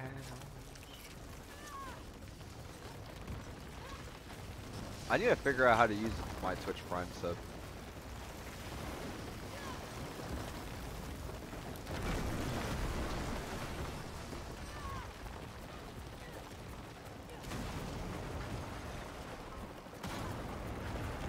Whoa! That was close. What the fuck was that, dude? Bro, I'm trash. I'm literally just, I'm garbaggio. I just suck at games, goddamn. Talk all that shit. Now I can't even fucking, I can't even hook into this thing. Come on, Laura. You're disgracing the Croft name. You call yourself a Croft. Whoa, whoa, whoa. Okay. Grab that shit. What was that, dude? Dude, at this point, dude, the game just has a grudge against me. At this point, the game is just trying to humiliate me. The game is trying to, I don't know. The game's trying to make me look like a fool.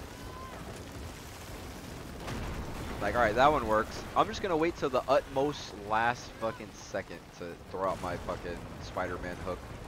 Alright, ready? Come on. Wait till the last fucking second. Boom. Alright. Okay, okay. Okay, okay. Okay. Only one chance. Yeet. Oh my god.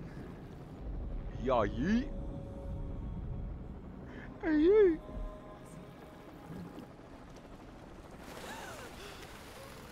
Whoa, that like rainbow iridescence right there on the water, that shit looked cool. It looked trippy as fuck.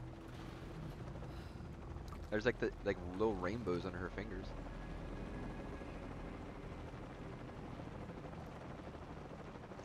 Can I just say that I don't mind redoing this over because this scene looks amazing. Yeah, no, this scene does, that scene was pretty sick. That's actually the second tsunami flood I've encountered. The first one I encountered is at the very beginning of the game in Mexico. And I took some type of artifact that triggered some type of natural disaster. And I just like caused a giant fucking tsunami. And I was trying to rescue this kid, and then he like died. And I was like, damn, feels bad, man. Longer to Paititi? Almost there.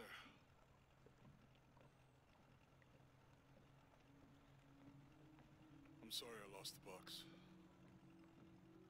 It's not your fault. Damn, Laura looks like she has a lot on her mind. It's Dominguez. It's Trinity. One thing I can say about Laura is that as far as I can remember, it's always been them. she has such a one-tracked mind. I could have had a family. She gets so wrapped up in the things that she wants to do or she's trying to do that she kind of forgets about the people around her. And she kind of comes off as kind of selfish sometimes. We will get the box. You definitely saw that side of her in the beginning of the game. Because she was like, alright, I'm going to just keep going after Trinity. But then you were in Mexico in a fucking whole natural disaster that you caused that ruined everybody's lives. And then you were just like, alright, well, it sucks for you guys. I can't help you at all. I'm going to keep going. I'm just going to keep chasing these guys. It's like, and then Jonah was like, dude, what do you mean? These people need our help right now. Like, you're the one that caused this. And then he had to kind of like Your give her a Highness. little reality check, and then Lara. she was like, "Damn, you're right. I'm a fucking, Where's the box? I'm an asshole." Amaru has it. But the death of the sun draws near. We'll get it back before he completes the ritual. This will not be easy. We'll have to adjust the plan. Please, take your time to prepare yourself. This guy's adjusting We'll to gather being intelligence and a new fighters. leader. Thank you. His mom died in the last stream. I'll stay here and lend Uchu a hand. Feels bad, man. Let me know if you need anything.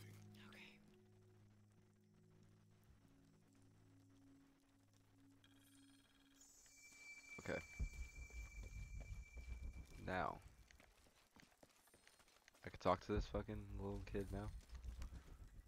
Alright, after speaking with Ezio, fast travel will be disabled until the story campaign is complete. Are you ready to take on Kukulkan? Kukulkan. I won't be long. Okay, no, I'm not ready to take that on yet. That sounds like a lot of responsibility. It's like Uncle Ben said in Spider-Man. All full up. Can't carry. I forgot what he said, I can't believe but how you know much what I mean. Exley He has said one of those things. He said like one of those like inspirational quotes or something like that. One of those things that like make you use your noggin. Damn, what is that he said? No, I just sound like a dumbass. Like yeah, you know that thing that he said. That thing that he always says, you know? You know what I mean. Let's see. Endurance mixtures. Incapacitate unarmored enemies with a counter attack after dodging.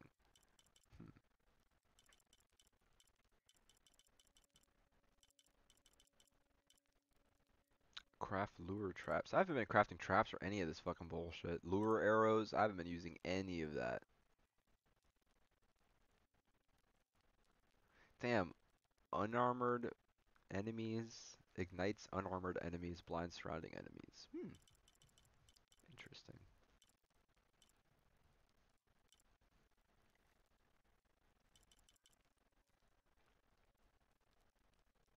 I think I'm gonna do this one. Alright, press circle to invade unarmored enemies attack, counter with triangle. Not bad. That's what it was! There you go, Noble. Look at that, see? I knew I kept you guys around for a reason. Look at that.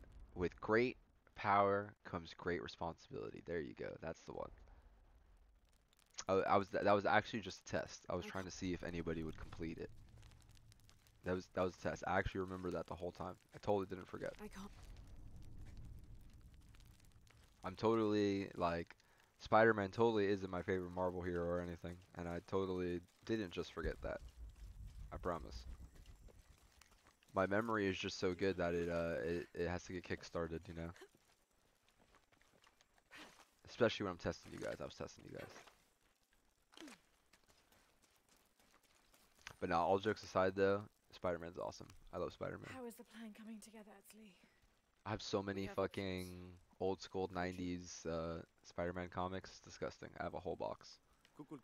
I got 'em from my dad. My dad is a really big Marvel collector. He collected cards, comics, movies, anything you could think of. Posters. We could easily be overwhelmed. I had a bunch of cards as well too, but If we go in this way, it'll I be gave more them back to secure. my dad so that he Our could timing could be perfect. Or they'd categorize them, because he had a few second and third Can we do sets, both? and I guess from the cards that he gave If we me, approach head on, I can he go was around the missing other a way and act as few sniper. from his initial complete be sets. trapped.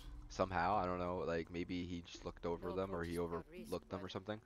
But really, this is the yeah, best option. he asked for them, so I gave them back so that he could, On your order. I guess, revise his complete sets Gather and the stuff. troops. And then whenever he was done with it, he said he would give it back. But that was like a year ago. Like actually, now that was over a year ago, and I never really got him back from him, which is cool, you know. Like I could just like next time I see him, I could just be like, yo, you still got those cards, and of course he does. It's not like he did anything with them, and I could just get them back. But for now, it's not really like a big deal. I'm glad that he's able to hold on to them because I don't really want to have to travel around with them or just keep them stored. Regardless of the fact I know that they're in good hands, because they're his at the end of the day. He just gave them to me. I So he's just basically holding on to them. After today. But the accused will no comics, longer I exist. still have them shits. I was like, nah, bro. You already know what comics are which, and I chose the ones I wanted, and he split them up with me and my brother. Dude, I have so many X-Men comics, it's disgusting. Like, I want to do a stream about it one day. Like, I want to do like a media share stream, like eventually when I get to a point where I get a camera.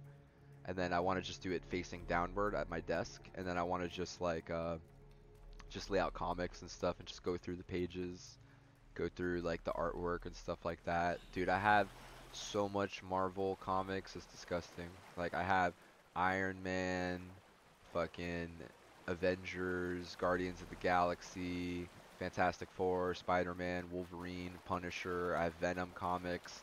I have X-Men. I have X-Force. I got Spider-Man 2099. I got like all the variations of X-Men. Like, yeah, X-Men, X-Force, all that shit. Avengers, Captain America. I think I have some Hulk comics as well.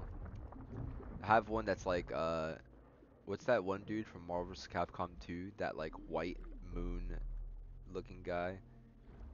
He looks like a ninja kind of. What's his name? Is it like a Moon Knight or something like that? I forgot. But yeah, I have comics of him. I have comics of Nova. I have Nova comics. I have Doctor Doom. I have Doctor Strange. Dude, I have a shitload of Marvel comics. And yeah, I'm kind of in the same boat, Nobleman. Like, more than I know what to do with. But the thing is that I do know what I'm gonna do with them. I'm gonna keep them and I'm gonna cherish them because they're a thing of the past, you know. I feel like in this current day and age, a lot of people are losing, I guess, not only losing interest, but they're starting to not really value physical items as much. Like movies, games, comics, media in general, you know? Like, I'm still a very big collector at heart, and my dad kind of made me that way because my grandpa is the same way. And I personally love it, collecting stuff, and I always will. Like, I collect manga, I collect comics, I collect video games. I've always collected video games my whole life. I still have my old N64 cartridges that I've had since I was 5 years old. Like, I literally still have my gold Legend of Zelda Majora's Mask N64 cartridge with my 5-year-old handwriting on it. Like, I still have it. I could literally whip that shit out. Let's see, have you had a chance to read any of the new X-Men? Moon Knight, yeah, that's what it was, Moon Knight. Moon Knight is sick, dude. I've always loved Moon Knight. I've always thought he was a really cool character.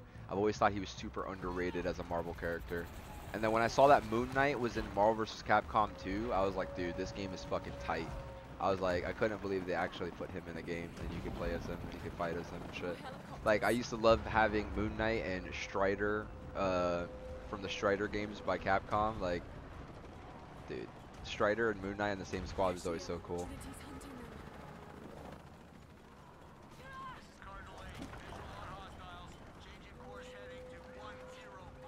But yeah, no, I haven't had a chance to read any of the new X-Men stuff. I don't really read comics anymore. I don't really read manga at all anymore either. I used to read manga a lot when I was in high school, and I used to indulge in that a little more, like especially in anime and stuff. Like, I still casually indulge in anime, like, but definitely not as much as I used to. Like, right now, I would say my level of indulgence for anime is like super casual, like very casual. Like, I'll watch anime like ever so often, and if I do watch it like on a daily basis, it's not to just indulge in it, it's just to have something on, you know. Like, I've been rewatching One Piece here and there. I've just had it on my TV, and I'm going through like the first season of East Blue again, and I'm not gonna lie, that shit is nostalgic. Like, that shit is classic as fuck. Just seeing like Luffy go through and like get all of his original crewmates again is just sick. Like, seeing him pick up Usopp, seeing him pick up Zoro, seeing him pick up Sanji, seeing how he got Nami, seeing how They protected Usopp's village to get the Going Merry. Like that shit was sick. Like I was like, oh dude, I like totally forgot how they got the Going Merry, and then I was like, oh yeah, that rich girl from Usopp's island gave them the Going Merry. Like it's just cool. And I actually never watched the anime for One Piece. Like I watched maybe the first few episodes on like Funimation or whatever, or what was it, like Disney XD or some shit. But yeah, it's just cool to actually like be able to re-indulge in One Piece again, more casually. I read the manga for One Piece. I read like the first like 400 chapters when I was in high school, and then I kind of gave up on it. Damn, who the fuck is this? This girl looks fucking crazy. She looks like Baraka from Mortal Kombat, but like female version. So she looks like, dude, this fucking, this girl looks like Melina. To defeat Kukulkan. She looks scary as fuck. She has like no eyebrows. She has a Chelsea grin. They cut her mouth open. They cut her lips off. Dude, she literally looks like Melina. Like she's a female Baraka right now. I would be afraid of this fucking girl. And her stare looks so intense because she has no eyebrows. Moon Knight just had a really interesting story arc in the Avengers. Oh shit. That's fucking sick. He fought and basically took down most of the Avengers. Damn. He's like that. Oh shit. This is a cool Laura mask. I didn't know Moon Knight was like that though. Like I didn't know he was powerful. Like I didn't know he was his power levels were like in that range, that he was able to take out multiple Avengers members single-handedly. Damn. Moon Knight is a fucking G. I knew he was one of my favorite Marvel characters for a reason. Whoa, what the fuck? The hell is this shit? The only anime I watch regularly anymore are the Digimon reboot, Boruto, but I often miss weeks and go back to catch up. See, I could never, bro.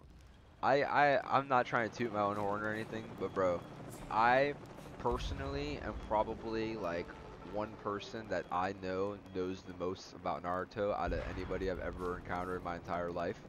And it's like, dude, I know so much there is to know about. I know like everything there is to know about Naruto. I've literally indulged in that show so much, and I've spent so much time of my life just being indulged in Naruto that there's no way I could ever forget. Like, I've been watching Naruto since I was a little kid. I read the entire manga, chapter after chapter, as it came out, week by week, every Wednesday or Thursday. I read all 700 chapters as they released. And I have all the manga too. Like I have all 72 volumes of the manga, physical. And I'm a huge Naruto fan. But naturally, I thought I would like Boruto, but I didn't. Like I just don't like Boruto at all. Like to me, it's like, I'm not trying to sound too harsh or anything, but to me, it's like a mockery of the story that Masashi Kishimoto made. Because it's like, it's not even really original. It's just them building upon what he laid the foundation for, and then they try so hard to like build on that, and they try so hard to like have callbacks and bring back old characters, or just bring back old lore, or just bring back old plot points and stuff to like in an attempt to like interest those Naruto viewers or those Naruto like fans, and try to merge them into Boruto. But I've realized that the general consensus with like the Naruto community is that the wide variety of the Naruto community just doesn't like Boruto. Like the show as a whole, and Boruto as a character. Like Boruto as a character, I hate him. I really don't like him. I think he's an ungrateful little fucking shit, honestly. He's sitting here, he has both of his parents. His dad is like the fucking greatest of all time. Like his dad is a literal fucking goat, and he's sitting here complaining, oh my god, I just killed myself.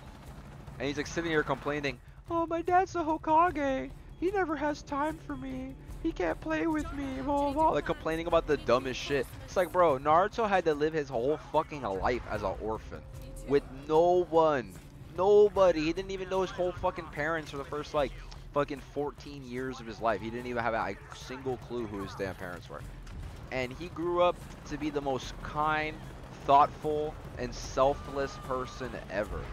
And like Boruto is like literally the complete opposite of that. Like, he just comes off as like a fucking entitled, spoiled little brat who doesn't like authority, and he doesn't give a fuck about his village, and he doesn't care about the importance of the Hokage's duties and things like that. He's just like, no, my dad won't play with me because he's the Hokage, blah blah blah, like just complaining, like, what the fuck?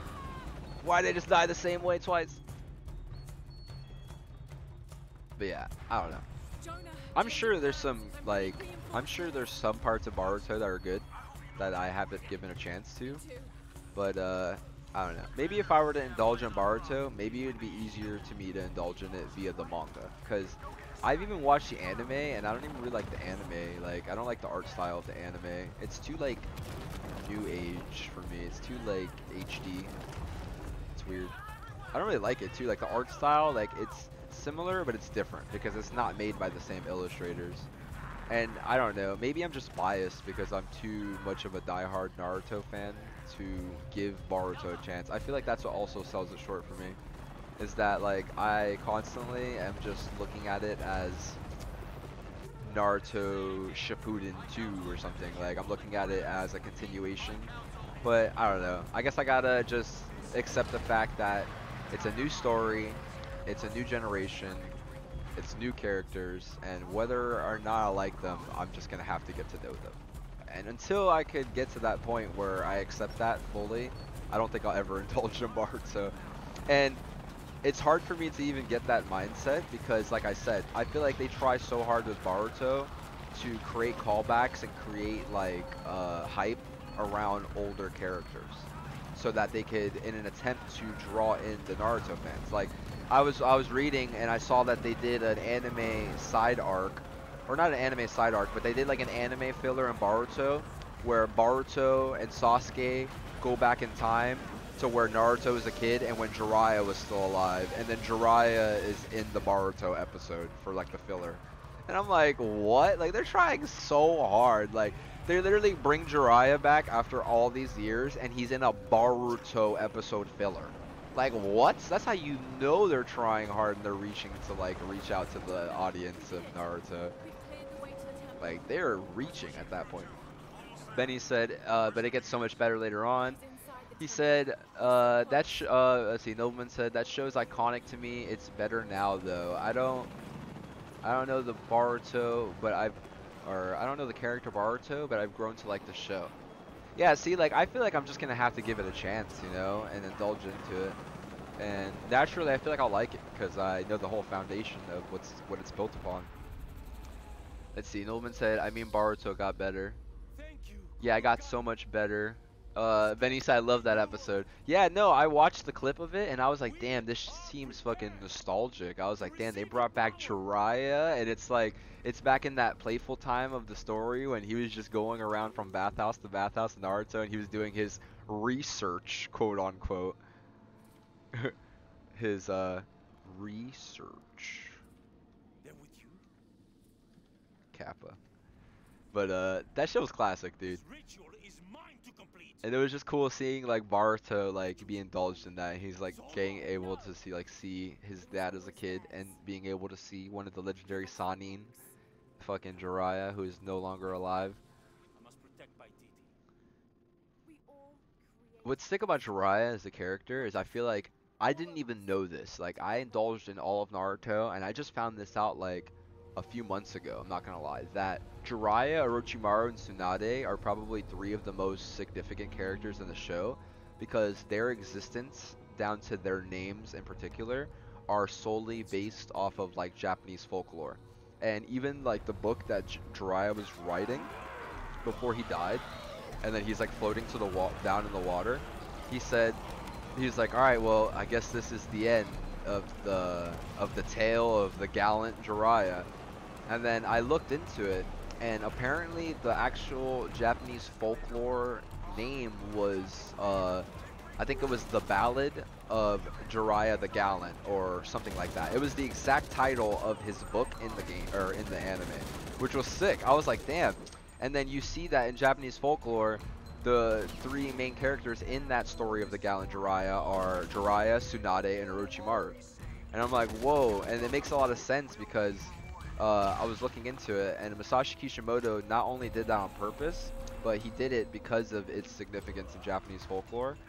And it's one of the main reasons why Jiraiya and Orochimaru as characters, that's why they don't have last names. Because everybody's always wondered, who's Jiraiya's dad? What clan is Jiraiya from? What is Jiraiya's past? Who are his parents? Same thing with Orochimaru, like, what's Orochimaru's surname? What clan is he from? Who are his parents? Things like that. But they purposely withhold that information from you the whole series because he never had that. Like, they never built upon their background just for the reason of their significance in Japanese folklore. Like, they're like, look, these are characters whose pasts are irrelevant and that you don't need to know about. That's basically what Masashi said. He was like, we created these characters with the intention that you don't really need to know their backstories. You just need to know that they are great. Like, they're the Sani. And I'm like, damn, that's crazy. Because look, what's Jiraiya? Like, Jiraiya doesn't have a last name, literally. He's just Jiraiya. He's just Sanin Jiraiya. And then same thing with Orochimaru. Orochimaru, his name just carries so much stigma with it that he is known for just being himself. He is known as one of the Sanin, and he is just known as Orochimaru because of how much he indulged in the second Hokage's forbidden jutsu and how he took forbidden jutsu to a whole nother level. And he was the one that actually perfected the Edo Tensei that the second Hokage created, which is like the reanimation jutsu that they used in the 4th grade Ninja War to reanimate everybody. That jutsu is originally created by the second Hokage, and Orochimaru perfected it. But yeah, cool little fun fact. But see, like that, like those little things I find really interesting, you know? It's like, it's cool. And then I look into Boruto, and I feel like Boruto doesn't have a lot of that built on it. Like, it doesn't have all that significance. Like, I'm pretty sure, like, if you watch Boruto and you watch the characters, or you, like, see the characters' names, I feel like there's nothing significant behind their names. Like, at least not as significant as Jiraiya, Orochimaru, and Tsunade. Like, they're the Sanin, and their names in general, all the way down to like the techniques that are expressed and shown in Naruto, they all have to some level a type of significance in Japanese folklore. Like all of the Mangekyo Sharingan abilities, like Tsukiyomi, Amaterasu, Susanoo, like all of those words all have like a significance in Japanese folklore. Because the Susanoo is like the ultimate defensive jutsu, and apparently the Susanoo meaning in real life is something of the sorts, like defensively. And like same thing with Amaterasu and Tsukiyomi. Like those words tie into Japanese folklore directly. And it's crazy because I was playing Okami, and in Okami that game has a lot of significance of Japanese folklore in general as well, because in Okami the main character of the dog, his name is Amaterasu, and the name of the sword that sealed away the darkness is, oh my god, I just killed myself. No, that's not the name. The name of the sword that sealed away the darkness in Okami is called Amaterasu. Or not Amaterasu, it's called Tsukiyomi. And then the dog is Amaterasu. So I was like, wow, that's crazy. That not only does Okami and Naruto both have the very similar significance in the type of Japanese folklore it refers to. Orochimaru still creeps me out. Bro, I'm not gonna lie, Orochimaru is a very creepy character, and he actually was one of my most hated characters for a long time. But then after rewatching Naruto, not gonna lie, Orochimaru is one of my favorite characters now. Like, I rewatched OG Naruto recently, just for the fuck of it, and I really got to know, like, I really got to understand old Orochimaru more and his motives and things.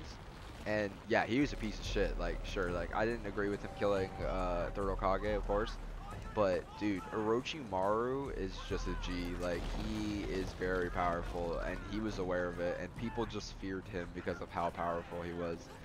Like, just his name alone, like, created fear in people, and just that alone is enough to know that, like, Orochimaru is a badass. Like, his name has a stigma surrounding it. Like, he just him being brought up in a topic of conversation, he's like fucking Voldemort. He's like he who shall not be spoken of, literally. Oh shit, I just killed myself. I think the significance might be coming with this next art, with the actual manga villains finally being in. We'll see. Yeah, see, like I feel that's another thing I feel about Boruto is I feel like that whole series is like filler. Like they're like, all right, yeah, we're gonna tease some shit that's like a fucking vision of something that could be a possible future, and it has something to do with Naruto dying. And everybody's like, oh my god, what the fuck? You can't kill Naruto. And now that they have everybody all wide-eyed, they're like, heh, we got you right where we wanted you. We were actually joking. None of that actually happened, and that was all like, okay, I just killed myself. They're like, haha, none of that actually happened. That was all a vision of a possible outcome of the future that has not happened yet. So he's still alive. But it's like, damn, they debated like all of like everybody just to like see that. Like, okay, nice tactic. Cause see, I didn't know anything about Boruto, and I saw one caption referring to them possibly killing Naruto in one chapter, and then I was like, all right, let me check this shit out. They can't be serious. And then right there, that was the only reason why I even looked up Boruto at that moment, was because they tried to use something like exciting correlated with Naruto. It's like, that's why, like, unfortunately, Boruto is one of those series that will always live in the shadow of its predecessor, no matter what.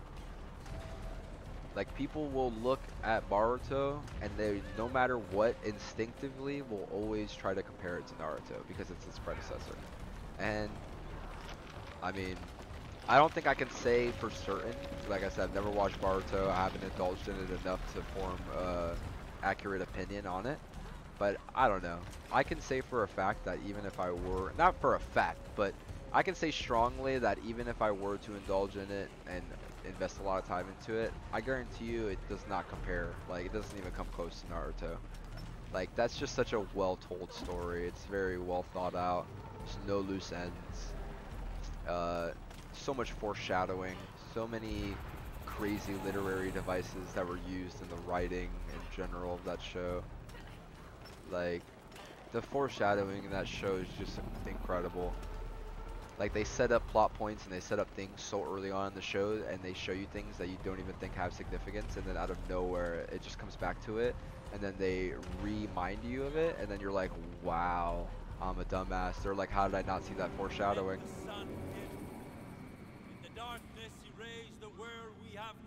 Like, one example, alright, I'm gonna end it on this. Like, one example is like, alright, you have OG Naruto, right? You have when Naruto and Sasuke fought at the Final Valley. This was before, like, you knew anything about Hagoromo, like the Sage of Six Paths. And this was before you knew anything about Madara and Hashirama. Like, you knew about the first Hokage, but you didn't know anything about him at that point in the show. You didn't know anything about Madara either. You literally didn't know shit about them. And they were fighting at the Final Valley of the two statues of Hashirama and Madara. And those two guys were the original reincarnations of Indra and Ashura, who were the Sage of Six Paths sons. And those two original reincarnations were the ones that embodied, like, Ocular Jutsu and the Will of Fire. So, or Dao Jutsu, I guess, because that's what Ocular Jutsu is. So, like, obviously the reincarnations, Madara was a visual jutsu user. He had a Sharingan. And then, I said Madara, right? Yeah. And then Hashirama, he was just the Will of Fire, you know? He just was from the Land of Fire. He created the Leaf Village. He created the whole idea of the great ninja villages. But, like, alright, so we have all that. And then we knew that Naruto had the Will of Fire as well. And we knew that, obviously, Sasuke is an Uchiha, so he's a Dao Jutsu user. But at that moment, we didn't realize the significance because we didn't know that Naruto and Sasuke were the reincarnations of Hashirama and Madara. So we didn't know that they were the continuing chain in that link. You didn't figure that out until way later in the series when they decide to go back to the Final Valley and they do their final fight there. Like, that wasn't exactly when you found out, but it was just crazy how the whole show came full circle and how at the end of the original series, they had Naruto and Sasuke fight at the Final Valley, which is the place commemorating their predecessors who were the original reincarnations of the same people that they're reincarnated of. And I was like, dude, that is just fucking insane. Like, the amount of foreshadowing behind that is just wild. And then, not only that, like, in the final instance of the fight between Naruto and Sasuke, he literally, like, I guess Naruto comes across Sasuke's forehead with some slash or something, and it scratches the line in between his headband, which was kind of like symbolic of the fact that later on in the show he was gonna join the Akatsuki, which he did. He joined the Akatsuki with Taka, and then they went after Killer B in the Akatsuki robes. Like they had full on Akatsuki robes. Like Sasuke full on joined the Akatsuki, and you would have never known. But they showed you that. Like they introduced Itachi, and they showed you how Itachi was in the Akatsuki, and how all of those people in that organization all had the slit across of their headband because it let them know they were rogue ninja. And the fact that in that one fight, Naruto just got one scratch on his headband, and all of that was like a foreshadowing indicator to the fact that later on, way later on in the next series, that he was going to join the Akatsuki, and he did. And I was like, damn, that's fucking crazy. Let's see. If you decide to watch, just don't skip everything and start watching now. Don't bother to go back. There's plenty of character development, but not a lot of plot development. Yeah, see, that's what I'm saying. Like, I would probably just read the manga so I can just catch up. I read pretty fast. I don't have the time for anime most of the time because I like to do other things, and I feel like anime takes away from a lot of your time sometimes because it's like set in stone time limits. You know, you gotta go like 20 minutes, 30 minutes. But if I read the manga, like I can read like hours worth of info or like content in minutes just by reading chapters. And that way I'll also avoid all the filler. Yo, what the fuck is going on right now? There's some crazy power right now. Is he fucking summoning the sun gods? But yeah, dude, it really is all connected. It's crazy, I'm telling you. Like, that show is so well written. Like, Naruto is so well written. Like, Masashi Kishimoto is a fucking genius. That is one of the greatest fucking stories ever told. I sound super biased because I really love Naruto, but I'm just being honest. Like, out of anything I've ever indulged in, I can honestly say with no hesitance that Naruto, the story of Naruto, is one of the greatest stories I've ever had the pleasure of indulging in reading in its entirety. It's amazing. Everything all comes full circle, all the literary devices, all the plot devices, the overall story in general, all the foreshadowing. It all comes full circle. Like, even Obito as a character. Don't even get me started, dude. Obito as a character, the fact that he was created to be the exact polar opposite of Naruto with the same values as an Uchiha who also embodied the Will of Fire, who was also an Uchiha, who also wanted to become Hokage, and the only other one that was an Uchiha that wanted to be Hokage was Madara, but the village didn't accept him, which further added on to the foreshadowing event of the Uchiha and, like, village no longer being connected and things like that. Oh man, that's so crazy. And then in the end, Obito being the one to be the reincarnation, or the indirect reincarnation of Madara, so that his name didn't fade from the earth or whatever. And then, like, oh man. And then the fact that Obito was the student of Naruto's father and eventually was the cause of his downfall. Like, he was the one that caused all of the pain in Naruto's life.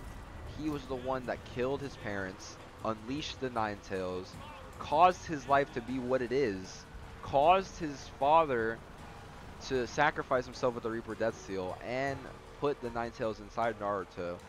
And it was all foreshadowed, it was all connected. It was all Obito who faked his death. And then it's all even connected into Kakashi, because he got the eye from Obito. They thought he was dead.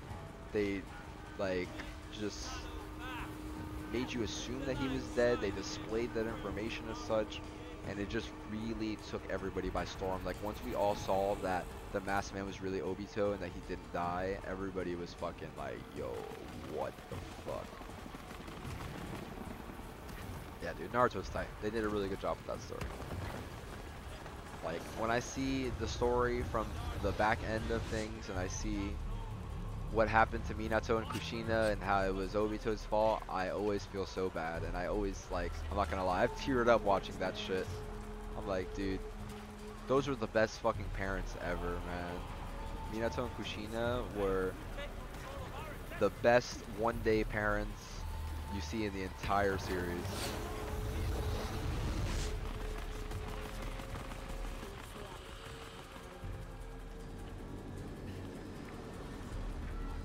RIP to the real ones.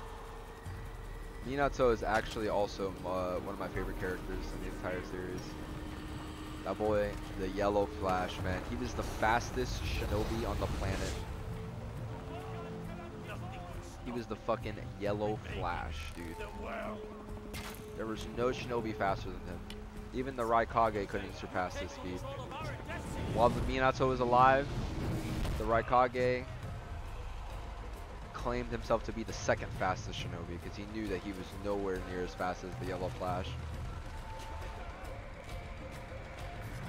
Minato is such a fucking G, dude. And when he came back to life, Edo Tensei, oh man, I was so fucking hyped, dude. I was like, bro, this show can't get any better. I was like, they brought back my boy Minato. I was like, holy shit, this show is so awesome.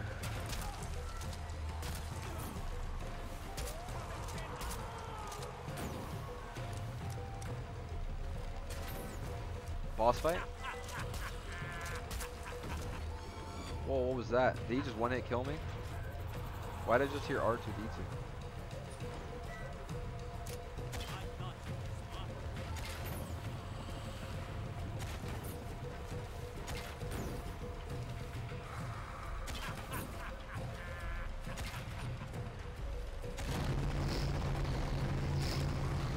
Whoa, what is that sound? Ow, my ears.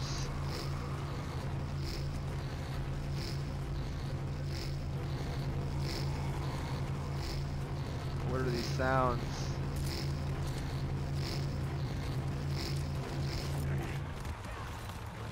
I thought he was powering up. I thought it was over 9,000.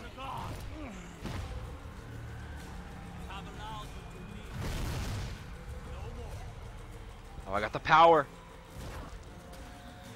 Woo! I'm dead. Chill out, chill out. No, chill out. How'd I die? Use the heal. There's no way.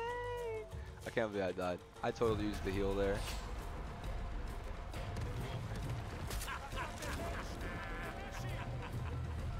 Damn, if I use a gun, then he just fucking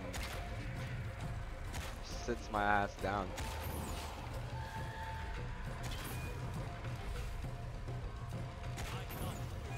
Why does this fire keep stunning me every time I hit him with an arrow? I'm dead.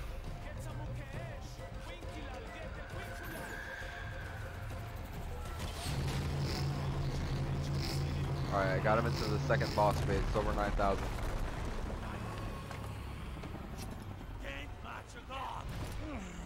Oh shit, that was a different cutscene. I think he didn't throw me back like that the first time. Or did he?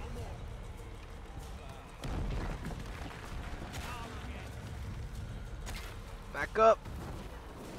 Ow. Bitch. Arrow to the knee.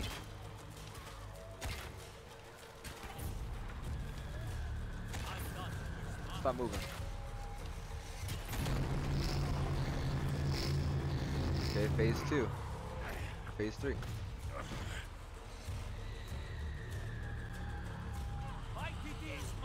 Damn, nobleman. Please tell me I read the beginning of that message wrong. Hold on, give me 1 second. let me kill this guy so I can scold you really quick. I know you did not just say Sakura is your favorite character. I'm sorry, but Sakura is the worst fucking character in Naruto. I would have rather her die than fucking Neji. I was so mad when Neji died because Neji was my favorite character from the OG series. I thought Neji was such a fucking awesome character, and when they killed off Neji, I'm not gonna lie, I was in my bag. I actually teared up IRL when I saw that they killed Neji when I was reading the chapter and I saw him die. I literally teared up. I was like, there's no way they just killed my boy Neji. Hold on. Let me read this. Let me make sure my eyes aren't deceiving me. You said, my favorite Sakura, but I don't think she's that popular. I think Kishi doesn't even really like her. Bro, alright, I'm glad I read that second part of it. Alright, you're definitely right with that. That a lot of people do not like Sakura, and it is well deserved. Sakura is a fucking dog shit character. She is a fucking bitch. All she does is play with people's emotions the whole fucking time. In the beginning of the series, she was so unlikable. Bring Sasuke back to me. Like sitting here fucking being all hysterical, crying over some fucking dude that never even wanted you to begin with. Day one. You're just like forcing yourself upon this fucking guy. He never wanted a single fucking thing to do with you. He wouldn't even want to walk on the same path as you, but yet you're fucking sitting here hysterical. Please bring Sasuke back. I'm like, dude. God damn, Sakura is such an annoying character. And then when she pulled that shit off during the Danzo fight where she's like, Naruto, I love you. Blah, blah, blah. Like trying to fuck with his emotions and shit. I'm like, dude, what a bitch. I'm like, you're literally, like, you know that Naruto has been infatuated with you his whole life. And you're gonna sit here and you're gonna, like, dangle that in front of him. And you're gonna, like, use his emotions against him and try to fucking, like, manipulate him with the fact that he has strong feelings for you. Like, what a bitch. Like, who does that? And she's such a useless character. Like, she has no, like, anything. She's basically just Tsunade's fucking, like, I don't know, pupil. And every ability that Tsunade has, they basically just give to Sakura, but she didn't earn it. Like, she didn't work hard. They don't really show much of her training. They just show her fucking healing dead fish, and then next thing you know, she's a fucking badass, and she has like 100 times the strength of a normal man like Tsunade, but Tsunade inherited that power because she's a fucking Senju. She's the granddaughter of the first Hokage. She trained. She's a Sannin. Like, she earned her keep. She earned her titles. Like, she earned everything there is about her. Like, for Sakura, they're kind of just like, alright, we're going to continue to reinforce this Naruto, Sasuke, Sakura being the reincarnations of the Sannin thing. So we kind of just got to power up Sakura inevitably because she's kind of like really walking behind Naruto and Sasuke in terms of strength. So they're like, alright, we kind of just got to give her some bullshit ass abilities so that like it makes sense that she's actually in the same league as these guys. And that's exactly what they fucking did. Like, they even gave her like they even gave her the fucking healing jutsu. Like, they gave her the slug summoning jutsu. They gave her the fucking diamond thing on her forehead that increases her power level. Like, that is something that Sakura shouldn't even be able to do. That thing with the diamond on the forehead, that is literally a Senju Kekkei. Because Hashirama was able to do the same thing with putting like the stone thing in his center of his head to do the healing jutsu and to like and to power the or to channel the Senjutsu or the Senjutsu chakra. Like, that's not something that Sakura should be able to pull off at all. And even if it is, they didn't show how she learned it. They didn't show any of her development. They were like, alright, Sakura's a dog shit character. She fucking sucks. She gets carried by everybody. She's always a fucking nuisance. She's always a fucking liability. And then one day they're just like, alright, boom, Sakura's OP. Like, literally, they just didn't show any development. They just were like, one day to another, they were just like, alright, we're gonna make Sakura OP. Literally, that's what they did. But yeah, no offense. I'm not trying to like throw shade at your favorite character. I'm sure there's negative things that people can say about Minato, but I just really don't like Sakura. I'm sorry. Like, I would have rather, like, if I had any character that killed off in Naruto, they only really killed off Jiraiya and fucking Neji. Oh man, out of the original group, I would have much rather had them like kill off fucking Sakura, man. Like, Neji was a way better character than Sakura in every sense of the word. Like, Neji was actually a prodigy in the fucking in the Hyuga clan. He had one of the most powerful Byakugans in the series. And it was sad because you didn't really get to see him use it to its full extent. You didn't even get to see Neji fight against Sasuke in the original series. Everybody wanted to see that fight, like Neji versus Sasuke, Byakugan versus Sharingan. That would have been so sick to see in the OG. Like in the Chunin exams, if it was Sasuke versus Neji instead of Naruto versus Neji, that shit would have been fucking awesome. I'm sorry. All right, let me finish this cutscene, and then I'll read your message real quick. Actually, I can read it now. Sakura is absolute best, better than Hinata, better than everybody. Whoa, whoa, whoa, whoa. You're making some bold. Whoa, whoa. I'm gonna pretend I didn't read that one. I'm gonna pretend I didn't read that one. You're making some bold ass claims over here. There's no way Sakura is better than Hinata. See, Hinata is one of the most underrated characters in the show, dude.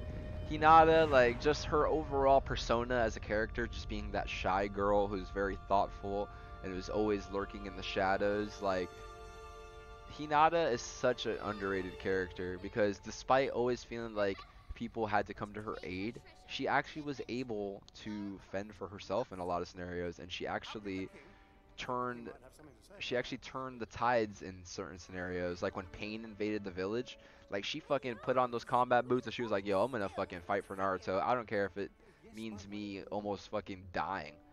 She didn't give a fuck. Hinata is a bad bitch. I fuck with Hinata. Hinata is my personal favorite female character. Shit. I hope I could find a girl in real life that's fucking half as awesome as Hinata. Hinata is like my Naruto waifu, low-key. Her and Anko. Like OG Anko with like the fishnets under her jacket. Oh man, that Anko is waifu. I really like Shizune too. Shizune is low-key waifu.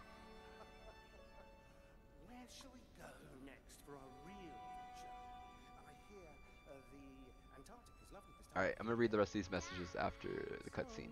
This is a significant moment.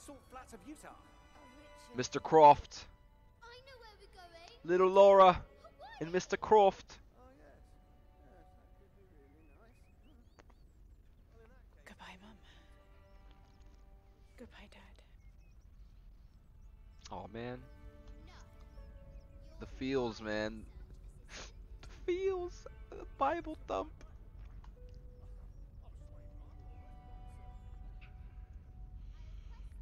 I might have finished the game.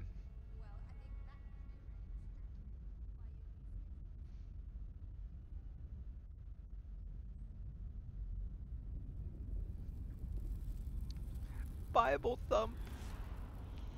Oh shit, I became a god. I took the god power from him. Oh shit, there's this Baraka bitch.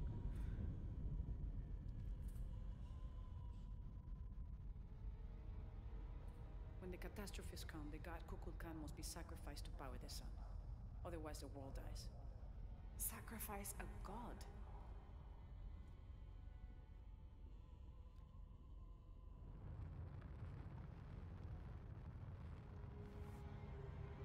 Oh shit. So I gotta give her the knife, but then where's sacrifice is my duty. where's the god power? If the training fails me, the Crimson Fire will guide me and hold me to my promise. Damn, Laura has to sacrifice herself? No way. No way. I like this world.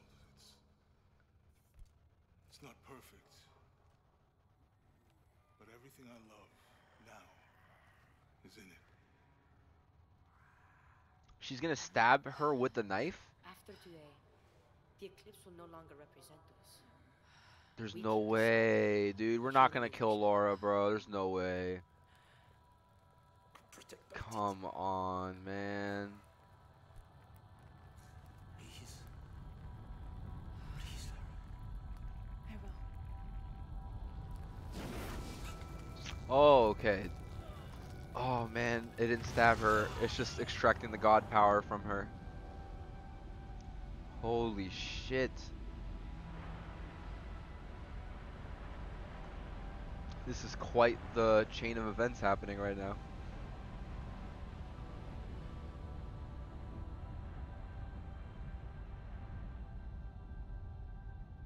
Solar flare.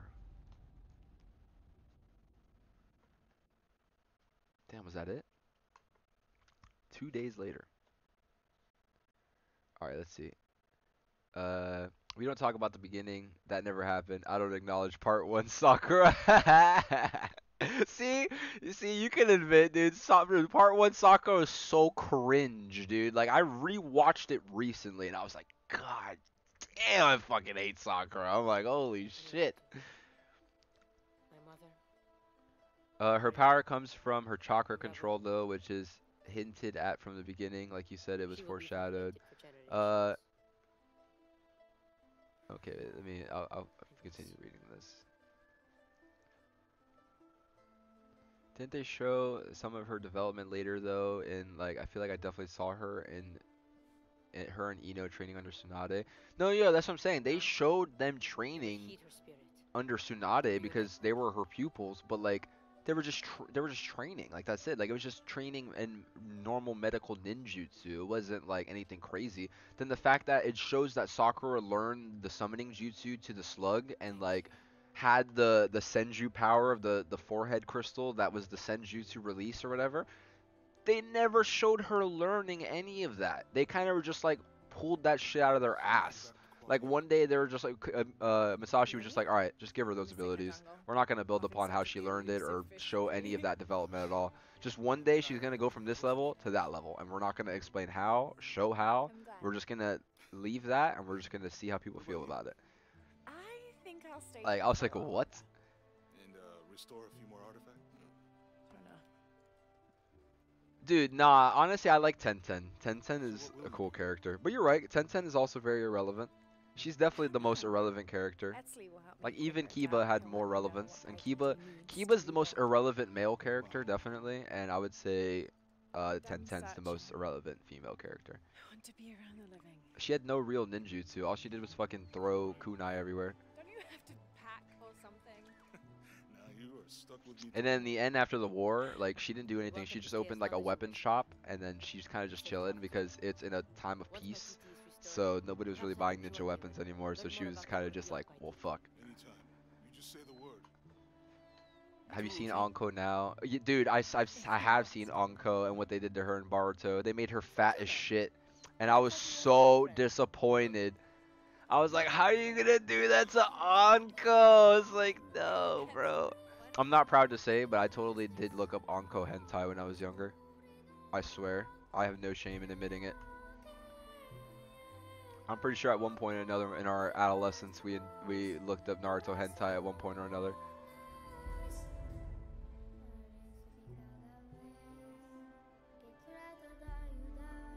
Alright, that's it. We did it. Shadow of the Tomb Raider. We completed it. Holy shit. And it was only a 2.5 hour stream. Damn. It's still early. That's wild. Who would have thought I would have completed this that fast? Here we go. We did it. It only took 6 parts. Shit, I could have, if I would have known that there was only like 2 hours and some change, I would have finished this shit yesterday. Damn. You fucking did it. We beat Shadow of the Tomb Raider on the hardest difficulty. Give me that. Easy claps. No, they showed her learning that too during when Sakura, Ino, and Choji took the Chunin exam. I don't know if I watched that. That might be an anime filler. I can tell you this. I can tell you this like confidently, because I'm guessing you watched the anime for Naruto. I can tell you this confidently that I read the entire manga. I read every chapter. At no point in the manga, or which is the pure story. The manga is the pure story, no filler, no added bullshit, extra details, things like that. In the manga, they never once showed Sakura learning the summoning jutsu for the slug. They never once showed her learning like the forehead jewel thingy technique. None of that. Literally in the manga, it was just like she was doing training off screen, off page or whatever, and then out of nowhere, she just pulled these abilities out of her ass like mid-battle. And I was like, what? I can understand her learning the summoning jutsu though. Like, that's not something crazy to learn. I mean, Sasuke learned the summoning jutsu for the snake, just like Naruto learned the summoning jutsu for Gamatotsu. Or no, not Gamatotsu, Gamakichi. Because Gamakichi is the big frog. Gamatetsu is the little one. Yeah, Gamakichi, like, it's not surprising that he learned the summoning jutsu for Gamakichi because Jiraiya taught it to him. So just as simple as Jiraiya taught it to him, I'm sure Orochimaru and Tsunade just taught it to Sasuke and Sakura as well. Which, that makes sense, like, I get it. But the whole Senjutsu release thing on her forehead, like the jewel, that's not even an ability that can be taught. It's not an ability that can be passed down. It's something that's a Kekkei Genkai. So I might have to watch that development of Sakura to understand a little better. I want to watch all of Shippuden. I was waiting for the anime to finish so that I could watch it all.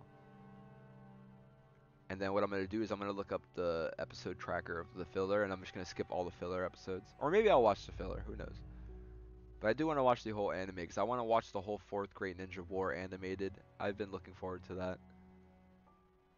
Oh, so they did show it learning her. It was in Sakura's development anime only. Oh, okay. I mean, dude, despite whatever development they show, I don't know, man. Personally, I just don't like for the logic that they showed in Naruto, it just shouldn't be possible for Sakura to learn a blood trait Kekkei Genkai. That's like somebody just learning how to use the Gentle Fist, or like somebody just learning how to use like partial expansion jutsu, or like somebody learning how to use fucking mind transfer jutsu or shadow possession jutsu. Like, those aren't jutsus you can learn. Those are jutsus that are Kekkei Genkais that are passed through clans. So like, only people in the Nara clan know the shadow possession jutsu. Only people in the Yamanaka clan know the mind transfer. Same thing with the fucking, what is it? What's Choji's clan? The fucking whatever. What is it? It's like Choji. Oh, the Akamichi clan. Yeah, like only people in the Akamichi clan know the partial expansion jutsu. Only people in the Hyuga clan know the Gentle Fist. Only people in the Uchiha know the Sharingan. So it's like that technique, like that Senjutsu release, is something specifically to the Senju. And Tsunade is able to do it because she is a Senju. Like, nah, I mean, okay, you're not wrong, Noble. I do hate Sakura, but I'm just trying to look at it from a logic standpoint because I know everything there is to know about Naruto, and that technique in particular is a Kekkei Genkai. So the fact that Sakura somehow defied the laws of physics of Naruto and learned something that is a blood trait, like something that is a blood-related Kekkei Genkai jutsu, just makes no sense. Like, they could have powered her up in a different way. They didn't have to just really try to go really hard with like that 3 is a number, like fucking revamp Sanin of reincarnating fucking Naruto, Sasuke, and Sakura as the new Orochimaru, Tsunade, and Jiraiya. Like, they were reinforcing that from the beginning, but they went so hard to reinforce that they literally defied their own logic, and they gave Sakura an ability that she never should have been able to naturally possess. But hey, I guess a lot of people didn't really care too much. It didn't really go over like that many people's heads. I was never able to let that go though. I was like, bro, they cannot give Sakura this technique. Like, there's no way she could do Senjutsu release when she's not even a Senju. It just doesn't make any sense. Like, you see Hashirama using that fucking same release during his fight with the Nine Tails when he was fighting Madara in the place where that became known as the Final Valley. So that's the first time you ever see that jutsu used. Then you see Tsunade use it. Let me see. I don't think it's a Kekkei Genkai though. A lot of them aren't actually that though. They are just closely guarded secrets of the clan. Someone could learn partial expansion, for example, if someone from the clan taught them. See, I don't know how true that is. I'm gonna be completely honest with you, because something that's a Kekkei Genkai is not something that could be taught. So a Kekkei Genkai specifically is a blood trait jutsu. That's what it translates. Like, I don't know what it translates into exactly, but I know that Kekkei Genkai means something that is specific to a clan. So like, for instance, look at Yamato, right? Yamato, he has the Kekkei Genkai of the wood style. But the only reason he has the Kekkei Genkai of the wood style is because he has Hashirama Senju's DNA in him. So that is a Kekkei Genkai from the Senju clan, one specifically that the first Hokage possessed. So the only reason that Yamato is able to use the wood style is because he is a clone of Hashirama. He has Hashirama's cells. He has Hashirama's actual DNA. Like, just because Tsunade is a Senju isn't enough for her to be able to do the wood style, because that's a specific Kekkei Genkai that Hashirama had. So if you were able to obtain his DNA somehow, then you'd be able to perform that Kekkei Genkai. but it's not like something that anybody can just learn. Like you can't just be a person and then train really hard and then awaken a Sharingan. Like, that's not how it works. You gotta have that Uchiha blood in you to be able to awaken the Sharingan, which is a Daojutsu Kekkei Genkai. I don't know. Maybe that particular technique with the diamond on the forehead isn't a fucking Kekkei Genkai. Maybe it specifically only had 2 users in the entire series, and those 2 users just happen to both be Senju. Maybe that's what it is, you know? Maybe they didn't specify that Senjutsu release with the diamond on the forehead. Maybe they never specified that it was a Kekkei Genkai. You could be right, honestly. But as far as people being able to learn Kekkei Genkais, that's not how it works. Like, you literally have to be a part of the clan and have that clan's blood to be able to use the Kekkei Genkai. Let's see. Tsunade teaching her was basically letting her in on the clan's secret. No, I mean, no, you could totally be right, dude. Like, honestly, I don't think that technique was a Kekkei Genkai. You're probably right. But that was definitely something that was specific to the Senju clan, because the only 2 people in the entire series that it showed using that Senjutsu release was Hashirama and Tsunade. That's it. And they were both Senju. So, I don't know. Maybe I just assumed that that technique was a Kekkei Genkai of the Senju because it only ever showed 2 Senju using it the entire series. Then, out of nowhere, they just, here Sakura, you can have this ability here, boom. They just throw it at her. And it's like, it makes sense that they would give her an ability that she's not supposed to have because her clan has no significance.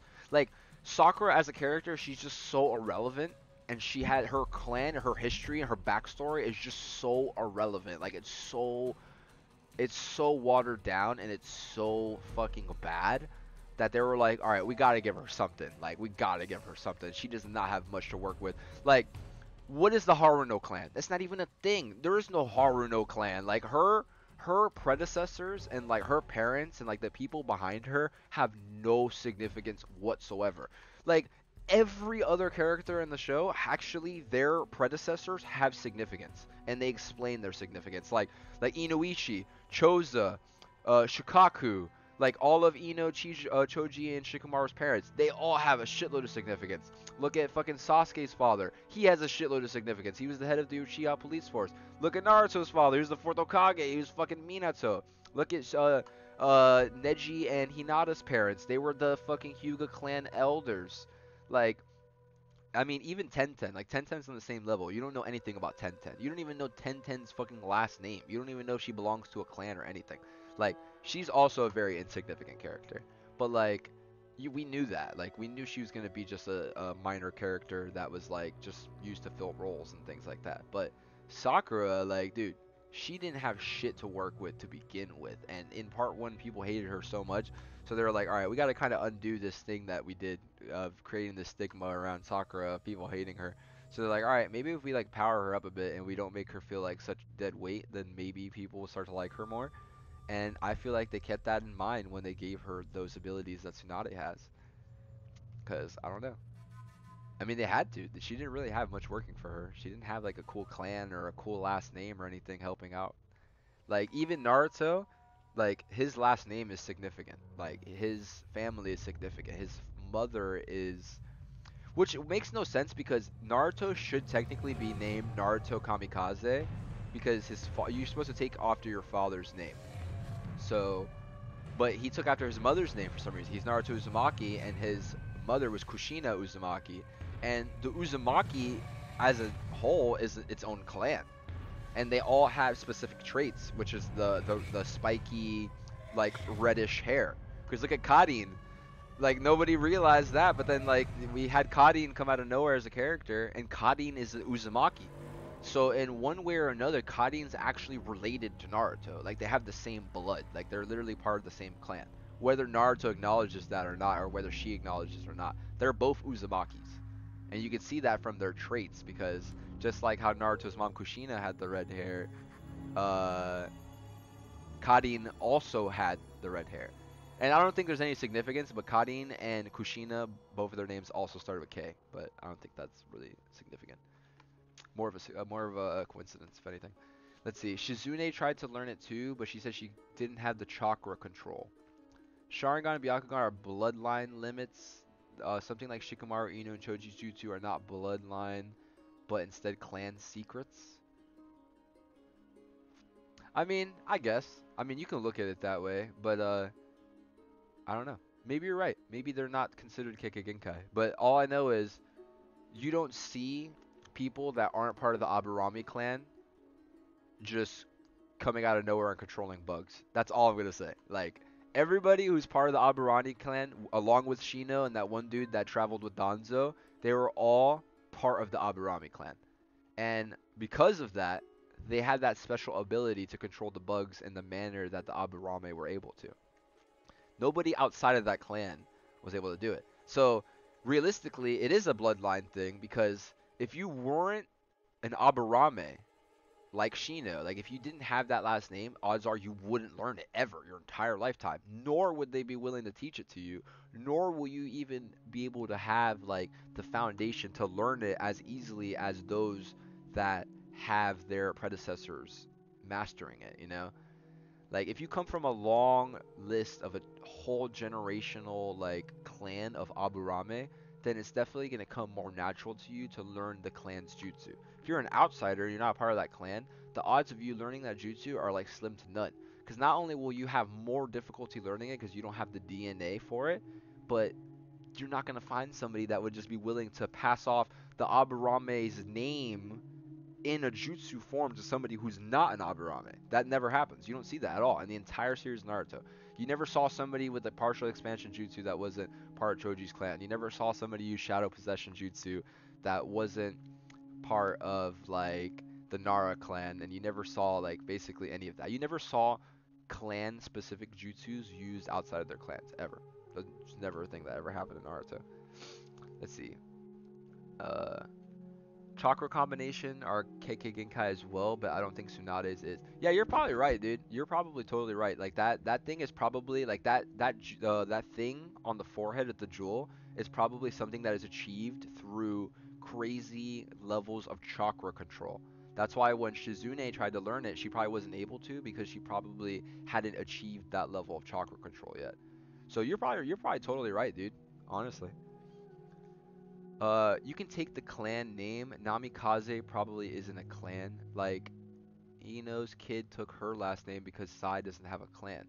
Well, the thing is about Sai is, you're right about that though. The Namikaze clan probably isn't a thing. But the thing is that it probably isn't a thing because Masashi Kishimoto never thought for it to be a thing because Minato was a character that was dead already to the beginning of the show. Like, he was a clan that only lived forward by examining his life backward. And they probably were like, alright, since he's already dead, episode 1, chapter 1, we don't really need to create an extensive background history on him because he's a character that is introduced as deceased. So, given that information, you look at Minato, and it's like, dude, they didn't really have to create a whole Namikaze clan. They didn't have to really create a whole lineage of people prior to Minato because him as a character was not going to really play that significant of a role because he was already dead day 1 of the beginning of the series.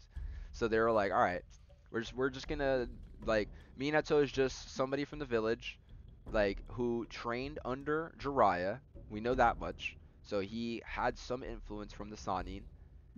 And because of being in part of or having some influence of being taught by somebody that was a Sannin, he was able to achieve great heights as a shinobi himself.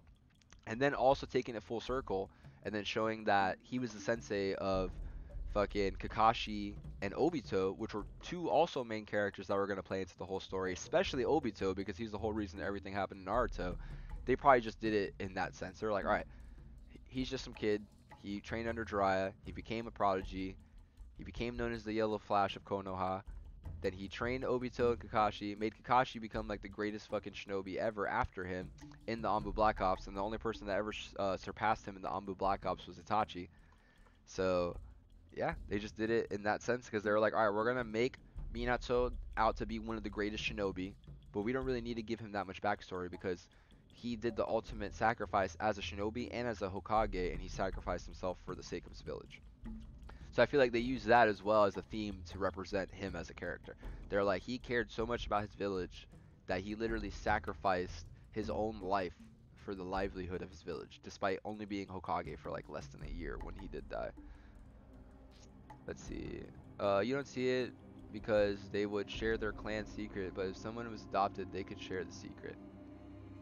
Yeah, but realistically, at this point, it's mostly like speaking in hypotheticals because I'm just going off of what was displayed in the series, and never at one point in the series did they ever explain or like display an outsider being able to possess clan-specific jutsu. It just never happened. There was never a part of that. Like the closest you see to that is Zabuza being a rogue ninja and like possessing the water style, like the water dragon jutsu and shit, and that's only because he was from the mist, like he was from the hidden mist, so like it was obvious that he knew water style.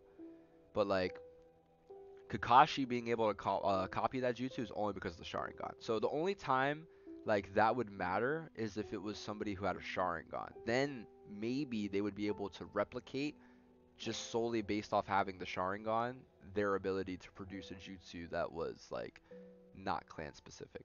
But if they didn't have a Sharingan or they had no means of replicating that, then the odds of them doing a clan-specific jutsu was just 0%. Like you never saw it. Like there was never, even in a filler episode, like there was never some dude who just rolled in as a human boulder and just fought people, like fought Naruto in a random village, and they're like, oh my god, this guy is Choji's jutsu. Like that never happened the entire series.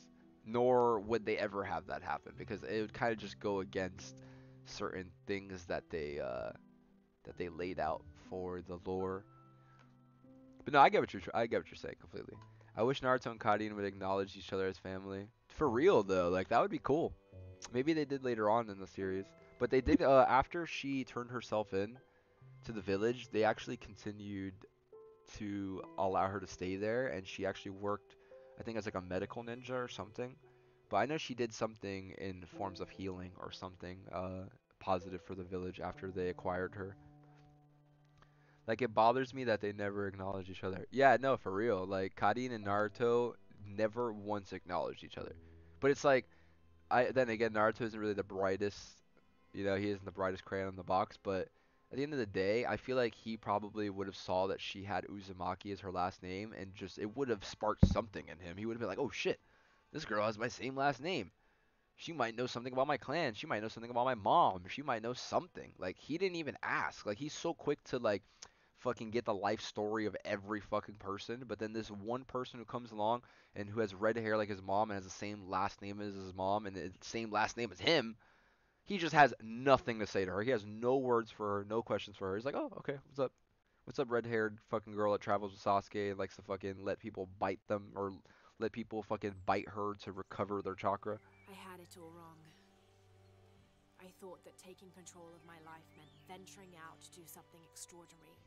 I thought I had to fix everything. But the mysteries of the world are to cherish more than to solve.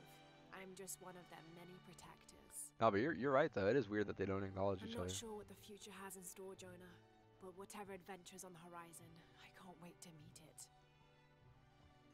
I'll try not to take myself too seriously. Tea, Miss Croft. Lovely. Miss Croft. Now she's sitting at her dad's desk. Miss Croft. For now, it just feels good to be home.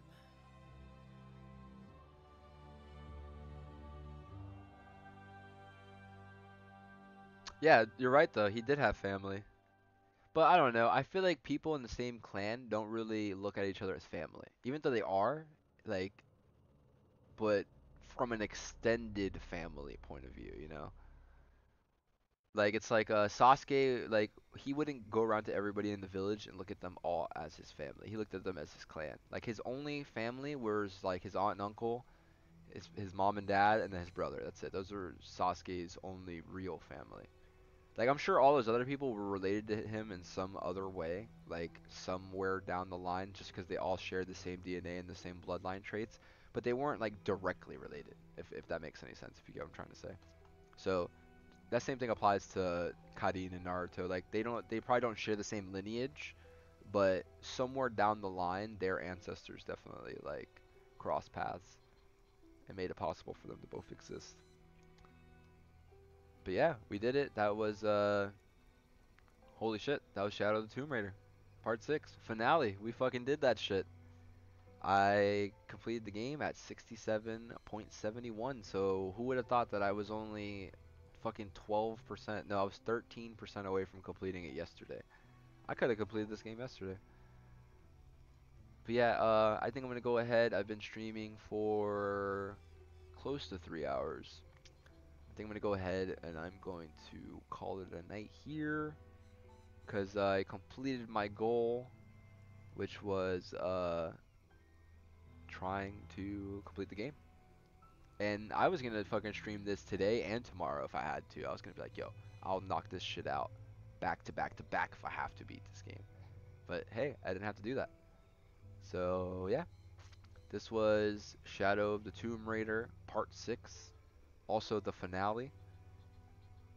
And yeah, thank you to everybody who tuned in, everybody who subscribed, all of those, all that good stuff. You know, I really appreciate it. It definitely doesn't go unnoticed.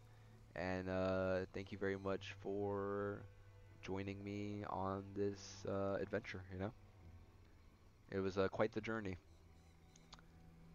But yeah, this is Plugs Plays signing off. But until next time, peace. See you later, nobleman. Thanks for chatting with me about fucking Naruto and shit and hearing my fucking dumb takes on things. Sorry I hate your favorite character.